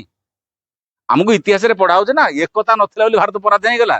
ଶ୍ରୀ ଅରବିନ୍ଦର କାରଣ କହନ୍ତି ଭାରତର ଏକତାର ଅଭାବ ଏକମାତ୍ର କାରଣ ନୁହେଁ। କେହି କେହି କହିପାରନ୍ତି ଯେ ବ୍ରିଟିଶ ସରକାରଟା ଭାରି ପୁଣ୍ୟବାନ ଦେଶ ଥିଲା, ଇଂରେଜ ଭାରତ ସରକାରଟା ବୋଧେ ପାପୀର ଦେଶ ବୋଧେ ହେଇଗଲା। ଶ୍ରୀଅରବିନ୍ଦ କହିଲେ ବ୍ରିଟିଶ ସରକାରର ପୁଣ୍ୟ ଶବ୍ଦ ଆମର ଲାଗିବ ନାହିଁ, ଏଟା ଗୋଟେ ଅସୁର ଦେଶ। ସେଟା ଇଂରେଜ ମାନେ ସ୍ୱଭାବତଃ ଅସୁର ଶବ୍ଦ ସେ ଲେଖିଛନ୍ତି ଶ୍ରୀଅରବିନ୍ଦ। ସ୍ୱଭାବରେ ସେମାନେ ଅସୁର। ଆଚ୍ଛା, ସେମାନେ ଅସୁର, ଭାରତୀୟ ଲୋକମାନେ କଣ ଅସୁର? ଭାରତୀୟ ଲୋକ ତ ମାନେ ଦେବତାର ଦେଶ, ପବିତ୍ର ଦେଶ। ଗୋଟେ ଅସୁର ଦେଶ ଦେବତାର ଦେଶକୁ ଅଧିକାର କେମିତି କରି ନେଇଗଲା? ଭାରତୀୟ ମାନେ ବି ସେତେବେଳେ ଦେବ ଚରିତ୍ର ନଥିଲେ। ସେମାନେ ମଧ୍ୟ ଗୋଟେ ଆସୁରିକ ସେବା ସମ୍ପନ୍ନ ହେଲେ, ଯୋଉମାନେ ଅଳସୁଆ ହେଲେ, ତାମସିକ ହେଲେ, ଜଡ ହେଲେ, ନିଶ୍ଚେଷ୍ଟ ହେଲେ, ସ୍ୱାର୍ଥପର ହେଲେ। ସେଟା କେମିତି ଏମିତି ଦେବତାର ଦେଶ ହେଲା? ସେମାନେ ବି ଅସୁର ହେଇଗଲେ। ଏଠି ଅସୁର ଅସୁରକୁ ଅଧିକାର କଲା। ତାହେଲେ ଗୋଟେ ଅସୁର ଆଉ ଗୋଟେ ଅସୁରକୁ ଅଧିକାର କରିବା ପଛରେ ରହସ୍ୟ କଣ? ସିଏ ତ ଅସୁର, ଇଏ ତ ଅସୁର, ତାହେଲେ ଅସୁର ଅସୁର ଅଧିକାର କରିବାରେ ଇଏ ଅସୁର ମାନେ ଦୁର୍ବଳ କେମିତି ହେଇଗଲା? ଦୁର୍ବଳ କାରଣ ହଉଛି, ସେ ଉଦାହରଣ ଦେଇଛନ୍ତି, ଉଦାହରଣ ଦେଇଛି, ସେ କଥା ମୁଁ କହୁଛି। ସେ କହୁଛନ୍ତି ମନେ କରନ୍ତୁ ଦି ଜଣ କୁସ୍ତି ପ୍ରତିଯୋଗିତାରେ ଭାଗ ନେବା ପାଇଁ କହିବେ। ଦି ଜଣ କୁସ୍ତି ପ୍ରତିଯୋଗିତାରେ ଭାଗ ନେବେ, ସମାନ ଲଢେଇ ଦରକାର, ସମାନ ବଳ ଦରକାର, ଦକ୍ଷତା ଦରକାର। ଜଣେ ଯଦି କହିବ, କୁସ୍ତି ଯୋଦ୍ଧା ଯଦି କହିବ ମୁଁ କେବେ ଜୀବନରେ ମିଛ କହିନି, କେବେ ରାଗିନି, କେବେ ହିଂସା କରିନି, କେବେ ଲୋଭ କରିନି, ଆଉ ମୁଁ ଯୁଦ୍ଧରେ ଫାଷ୍ଟ ହେଇଯିବି। ଆପଣଙ୍କର ଅହିଂସା ନୀତି, ଆପଣଙ୍କର ସାତ୍ବିକ ନୀତି ଯୁଦ୍ଧରେ କିଛି କାମ ଦବନି। ଆପଣ ଯେଡେ ବଡ ଧର୍ମର ଯୁଧିଷ୍ଠ ହୁଅନ୍ତୁ, ଯୁଦ୍ଧରେ ଲଢେଇ କରିବାକୁ ପଡିବ। ସେଠି ସେ ଅହିଂସା ନୀତି କି କାମରେ ଆସିବ? ଦି ଜଣଙ୍କୁ ଗୋଟେ ଜାଗାରୁ ଆପଣ କହିବେ ଦୌଡ଼ ପ୍ରତିଯୋଗିତାରେ ଭାଗ ନିଅ। ଦୌଡ଼ ପ୍ରତିଯୋଗିତାରେ ଭାଗ ନେଲା ବେଳେ ଜଣେ ଗୋଟିଏ ଜାଗାରେ ଛିଡା ହେଇକି କହିବ ମୁଁ କେବେ ମିଛ କହିନି, କେବେ ହିଂସା କରିନି, କେବେ ରାଗିନି, କେବେ ଲୋଭ କରିନି, ଦୌଡ଼ ପ୍ରତିଯୋଗିତାରେ ମୁଁ ନ ଦୌଡ଼ିକି ଫାଷ୍ଟ ହେଇଯିବି, ଏ ନୀତି ଏ ନିୟମ ସେଠି କାମ ଦବ କି? ଦୌଡ଼ ପ୍ରତିଯୋଗିତାରେ ଫାଷ୍ଟ ହେବେ ହେଲେ ସମାନ ଗତି ଆବଶ୍ୟକ, କ୍ଷିପ୍ରତା ଆବଶ୍ୟକ। ସେଠି ସାତ୍ବିକ ନୀତି କାମ ଦବନି। ଭାରତର ଦୁର୍ବଳତା ଏଇଟା ଥିଲା। ଇଂରେଜ ମାନେ ଯୋଉ ପରିମାଣରେ ଭାରତ ସେ ଅଧିକାର କଲେ, ଭାରତୀୟ ମାନଙ୍କ ପାଖରେ ଗୋଟିଏ କଥା ଭାବ ଥିଲା, ଜାତୀୟତାର ଭାବ। ଜାତି କଥା କେହି ଚିନ୍ତା କରୁନଥିଲେ, ଦେଶ କଥା କେହି ଭାବୁନଥିଲେ। କୌଣସି ମତେ ବଞ୍ଚିଗଲେ ଗଲା, କୌଣସି ମତେ ଚଳିଗଲେ ଗଲା, ଏଇ ମୂଳ ସମସ୍ୟା ଆରମ୍ଭ ହେଲା ଭାରତବର୍ଷର। ସେଇ ସମୟରେ ଜାତୀୟତାର ଭାବ ହେଲା। ପୁଣି ସେ କହୁଛନ୍ତି ତାହେଲେ କଣ ଇଂରେଜ ମାନଙ୍କର ଜାତୀୟତାର ଗୁଣ ବେଶୀ ଥିଲା? ସେ କହିଲେ ଇଂରେଜ ମାନେ ଗୋଟେ, ଯେହେତୁ ସେମାନେ ଏମିତି ଗୋଟେ ବିଦେଶୀ ଜାତି, କୌଣସି ମତେ ତାଙ୍କ ଜାତିକୁ ସେମାନେ ଉଠିବା ପାଇଁ, ତାଙ୍କ ଦେଶକୁ ଧନୀ କରିବା ପାଇଁ ସେମାନେ ପ୍ରାଣପଣେ ଲାଗିଥିଲେ। ଭାରତୀୟ ମାନଙ୍କର ଏଇଟା ତାଙ୍କ ଗୁଣ ଥିଲା। ସେଇଥିପାଇଁ ସେଇ ଦେଶଟା ଏଇଠିକି ଅଧିକାର କରି ନେଇଗଲେ। ଆପଣ ସରଳ ଭାବରେ ବୁଝନ୍ତୁ, ଦେବତା ମାନଙ୍କ ପାଖରେ ଅସୁର ମାନଙ୍କର, ଅସୁର ମାନଙ୍କ ପାଖରେ ଦେବତା ମାନଙ୍କର ଅହିଂସା ବ୍ରତର କିଛି ମୂଲ୍ୟ ଅଛି? ବୁଝିହଉଛି ମୋ କଥା ନା ବୁଝିବନି? ଦେବତା ମାନେ ଅସୁର ମାନ ପାଖରେ କହିବେ ଆମେ ଅହିଂସା ବ୍ରତ ପୂଜାରୀ। ତମ ଅହିଂସା ବ୍ରତର କିଛି ମାନେ ଅଛି? ଅସୁର ପରା ସେମାନେ, ତମକୁ ବାଡିବେ, ପିଟିବେ, ଅଧିକାର କରିବେ। ସେଠି ଅହିଂସା ବ୍ରତର କିଛି ମାନେ ଅଛି? କିଛି ମାନେ ନାହିଁ। ଗୋଟେ ବାଘ ପାଖରେ ଛେଳିର ଅହିଂସା ବ୍ରତର କିଛି ମାନେ ଅଛି? ଆଉ ସେମାନେ ଅସୁର ସେବା ସମ୍ପନ୍ନ, ତାଙ୍କ ପାଖରେ ଆମେ ଭାରତୀୟ, ଆମେ ଦେବତାର ଦେଶ, ଆମେ ପବିତ୍ର ଦେଶର ଅଧିବାସୀ। ଏ ନ୍ୟାୟ, ଏ ନୀତିର କଣ ଆବଶ୍ୟକ ଥିଲା? ସେଇ ସମୟରେ ଯୋଉ ଭଳି ଭାବରେ ଲଢେଇ କରିବା କଥା, ଯୁଦ୍ଧ କରିବା କଥା, ସେଇ ମନୋଭାବଟା କାହିଁକି କମିଗଲା? ଏବଂ ସେଇଭଳି ସମୟରେ ଦେଖନ୍ତୁ 1905-6 ମସିହାରେ ସେମାନେ ଦୁର୍ଗାସ୍ତୁର ଲେଖିଲେ, ଭବାନୀ ଭାରତୀ ଲେଖିଲେ, ଭବାନୀ ମନ୍ଦିର କରିବା କଥା କହିଲେ। କାହିଁ କହିଲେ ନା ପ୍ରତ୍ୟେକ ଭାରତୀୟ ମାନେ ଦିଟା କଥା ହାସଲ କରନ୍ତୁ, କ୍ଷାତ୍ର ତେଜ, ବ୍ରହ୍ମ ତେଜ। କ୍ଷାତ୍ର ତେଜ ମାନେ ହାତରେ ତରବାର ଧରିକି ଯୁଦ୍ଧ କଲା ଭଳି ଶକ୍ତି ସାମର୍ଥ୍ୟ ଦରକାର, ମସ୍ତିଷ୍କରେ ବ୍ରହ୍ମ ତେଜ ମାନେ ବ୍ରହ୍ମ ଜ୍ଞାନ ବି ଦରକାର। ଦିଟାଙ୍କ ଦରକାର। ଗୋଟେ ସମର୍ଥ ସ୍ୱାମୀ ବିବେକାନନ୍ଦ ବି କହୁଥିଲେ। ବିବେକାନନ୍ଦ ସେତେବେଳେ ତ 1901 ମସିହାରେ ଦେହତ୍ୟାଗ କଲେଣି, କିନ୍ତୁ ସିଏ ଗୋଟେ ସମୟରେ କହିଲେ ଭାରତୀୟ ମାନେ ମନ୍ଦିର ଯିବା ଛାଡି ଦିଅ, ଭଗବତ ଗୀତା ପଢିବା ଛାଡି ଦିଅ। କାହିଁ କହିଲେ ଭାରତୀୟ ମାନଙ୍କୁ? କଣ ବିବେକାନନ୍ଦ ନାସ୍ତିକ ଥିଲେ? ଭଗବତ ବିରୋଧୀ ବ୍ୟକ୍ତି ଥିଲେ? ଭାରତୀୟ ମାନେ ମନ୍ଦିର ଯିବା ଛାଡି ଦିଅ, ଭଗବତ ଗୀତା ପଢିବା ଛାଡି ଦିଅ, ପଡିଆରେ ଫୁଟବଲ ଖେଳ। ବିବେକାନନ୍ଦ କଥା କହିଛନ୍ତି ନାଇଁ? ଆପଣ ତାଙ୍କ ଲେଖା ପଢିବେ। କାହିଁକି କହିଲେ ପଡିଆରେ ଫୁଟବଲ ଖେଳ? ଆରେ ଭଗବତ ଗୀତାକୁ ଯିଏ ବୁଝେ, ଭଗବତ ଗୀତାର ଯିଏ ପାତ୍ର, ସେ ହେଲା ଅର୍ଜୁନ। ଅର୍ଜୁନ ଏକାଧାରେ ଜଣେ ଯୋଗୀ, ଜଣେ ବ୍ରହ୍ମଚାରୀ, ଜଣେ ଯୋଦ୍ଧା। ଯିଏ ଯୋଦ୍ଧା ନ ହେଇଥିବ, ଯିଏ ବ୍ରହ୍ମଚାରୀ ନ ହେଇଥିବ, ସିଏ ଭଗବାନଙ୍କର କେମିତି ହବ? ଭାରତୀୟ ମାନେ ଅଳସୁଆରେ, ନିଶ୍ଚେଷ୍ଟରେ, ତାମସିକତାରେ ଦିନ ଦିପରେ ଶୋଇକି ଉପରକୁ ଆଁ କରିକି ନେଇକି ପଡିଛ। ତମେ ମନ୍ଦିର ଯାଇକି ଭଗବତ ଗୀତା ପଢିଲେ କଣଟା ବୁଝିବ? ଅନ୍ତତଃ ତମେ ଯାଇକି ପଡିଆରେ ଫୁଟବଲ ଖେଳିଲେ ରକ୍ତ ପରିଷ୍କାର ହବ, ତମ ସ୍ନାୟୁ ମଣ୍ଡଳ ଟିକେ ସତେଜ ହବ, ତମ ହାଡ ଗୋଡ ମଜବୁତ ହବ, ତମ ଦେହ ଟିକେ ଟାଣ ହବ। ଏଇଟା ଟାଣ ହେଲେ ସିନା ତମେ ଇଂରେଜ ଭାଷାରେ ଲଢେଇ କରିବ। ତା ଅର୍ଥ ଶକ୍ତି ଦରକାର କି ନାହିଁ? ଶ୍ରୀଅରବିନ୍ଦ କହିଲେ ଆମେ ଶକ୍ତିକୁ ପରିତ୍ୟାଗ କରିଛୁ ବୋଲି ଶକ୍ତିହୀନ ହେଇଛୁ, ଶକ୍ତିର ଉପାସନା କର। ଦୁର୍ଗା ହଉଛନ୍ତି ଶକ୍ତି। ଲେଖିଲେ ଦୁର୍ଗା ସ୍ତରରେ ମାତଃ ଦୁର୍ଗେ ସିଂହ ବାହିନୀ, ସର୍ବଶକ୍ତି ଦାୟିନୀ, ମାତଃ ଶିବ ପ୍ରିୟ, ଏସବୁ ତ ସବୁ ଲେଖିଲେ। बलदायिनी प्रेमदायिनी ज्ञानदायिनी शक्ति स्वरूपिणी जीवन संग्रामे भारत संग्रामे तोर प्रेरित योद्धा आम्भे माने दुर्गा बलदायिनी प्रेमदायिनी ज्ञानदायिनी शक्ति स्वरूपिणी जेठी जीवन संग्रामे भारत संग्राम कले जीवनटा मध्य गोटे संग्राम क्षेत्र भारत मध्य संग्राम क्षेत्र एटी जन्म हेइछि जे मृत्यु जाए आपण जीवन संग्राम रहिबो डरी गले हबनी कि भय खैले हबनी एटी जीवनटा गोटे संग्राम क्षेत्र भारत मध्य संग्राम क्षेत्र भारत वर्ष सबुबेले संग्राम करुछि तेणु जीवन संग्रामे भारत संग्रामे तोर प्रेरित योद्धा आम्भे माने दियम प्राणे मने असुरर शक्ति असुरर उद्यम असुरर शक्ति से मागिले असुरर उद्यम मागिले असुरर जोटा भल गुण सेटा मध्य श्रीमंत मागिले इंग्रेज मानकु श्रीमंत सबुबेले जे निंदा करन से कदम नै इंग्रेज मानकर मध्य जोटा भल गुण ताकु श्रीमंत प्रशंसा करछन्ति जोटा तांकर खराब गुण जोटा माने भारत को लूट करिया गुण कि अत्याचार करिया गुण सेटा निंदा करछन्ति किंतु जोटा तांकर भल गुण सेटा प्रशंसा करछन्ति श्रीमंत सबुबेले पॉजिटिव कथा भी तांकर थाए तेणु यही गोटे समय अष्टादश शताब्दी समय आप देखे से समय जो नवजागरण जो कहूँ श्री अरविंद से समय जन्म हो भारतीय मान पाखे लेखा मध्यम गोटे जातीय चेतना या अवश्य सी 7 वर्ष बयस इंग्लैंड चलीगले इंग्लैंड बापा कौन करते जो चिठी पठाऊे से चिठी भितर इंग्रेज मान अत्याचार जो सब कहानी जो घटना गुड़ाक से पेपर कटपिस गुड़ा काटिकी पठाऊे श्री अरविंद से खबर कागज से घटना पढ़ी जानते भारतीय मान इंग्रेज मान अत्याचार होती से ही समय भीतर गोटे स्वदेश प्रेमर गोटे अग्नि प्रज्वलित होता लोटस एंड डैगर ये जो दल गोटे गठन कले इंग्लैंड पाठ पढ़ला बेले से दलर मुख्य लक्ष्य कौन थिला लोटस कहले पद्म डैगर कहले कृपाण बा तरबारी माने आमे भारत वर्ष को स्वाधीन करे पहले दीटा उपाय दरकार ज्ञान द्वारा स्वाधीन करबा न शक्ति द्वारा स्वाधीन करबा स्वाधीनता से हमକୁ देबे कोन स्वाधीनता हमर अधिकार बोली कहले स्वराज हमर जन्मगत अधिकार बोली कहले आज आपण देखंतु एबे भी देशर 150 कोटी लोक भितर अहिंसा द्वारा देशटा स्वाधीन होती बोली केते कोटी लोक कहिबे कहले प्राय समस्त कहिबे यही देशटा अहिंसा द्वारा स्वाधीन होती बोली प्राय सब लोग कहते आम केते जन माँ पाखे बसता लोक कि सेदु पढ़िता लोक अल्प केतेटा लोक कहीदेवा हाँ अहिंसा द्वारा देशटा स्वाधीन होनी बोली कहवा किंतु प्रकृत में देशटा अहिंसा द्वारा स्वाधीन होती अहिंसा द्वारा देशटा स्वाधीन होती केते पिला जो गुड़ी खाइले जो फांसी पाइले चाबुक रे माड़ खाऊले से अहिंसा से तीव्र विरोध करते सशस्त्र विप्लव करते चरमपंथी थे श्री अरविंद चरमपंथीकर नेता थे ये अहिंसा केमी है माने एते कथा जी कले ना कड़े रुचिगला केते जन ना बर्तमान सब श्रेय पाक चलीगला आपण गोटे नईटा जो पार हे डंगारे नईटा पार हो सारा धन्यवाद क्या दिखती नाउरिया को धन्यवाद दिखती सब धन्यवाद देखा नाउरिया नब ना आउ ना कहीं ना बुझंतु कथा को नईटा पार हो सारा आम नाउरिया धन्यवाद जाऊ नाउरिया भाई तोरी नई पार हली नाउरिया सब धन्यवाद कहीं नब डंगा जदि छाती पाती न था नाउरिया कि पार करता मन करतु डंगार 2-4टा कणा पड़ता कि गोटे कणा पड़ता नाउरिया पार कर था डंगा सीना ता बक्ष पाती बोली सीना नाउरिया पार करदेला से डंगा भी किसी श्रेय नवा उचित कि नहीं ठीक अच्छी नाउरियार अवदान अच्छी डंगार भी अवदान अच्छी मन करूँ से समय झड़ पवन होता नईरे भौरी काटी था प्रतिकूल पाग था नाउरिया पार कर गोटे घटना घटिया अनेक प्रकार पारिपार्श्विक परिस्थिति दायी कि नहीं किंतु जड़े के सब श्रेय नहीं गला बा 2-3 जन के सब श्रेय गले आज भारत स्वाधीनता कले 2 जन कि 3 जन ना उठिला इतिहास बहुत कथा भूल लिखी कि नहीं भविष्य समय आस नुआ इतिहास लेखा हम कि नहीं आज भी देखो आम भी इतिहास पढ़ुचु आपने पढ़ी एवं भी लोक मैंने पढ़ुं भारत लोक मैंने कंचा मांस खाऊले गुंफारे रोते अग्निर व्यवहार शिखी नथिले पत्थर को पत्थर बाडे अग्निर उत्पादन करते अग्नि उद्भावन करते गछ को गछ घसी गला डाल को डाल घसीला निआ बाहर भारतीय मैंने ये काले सब निआ शिखिले बुझे यहीटा जो इतिहास पढ़ाऊँ काठ को काठ घसी द्वारा आम अग्निर व्यवहार शिखिले पत्थर पत्थर बाड़ी अग्नि व्यवहार शिखिले एटा सतना मिछटा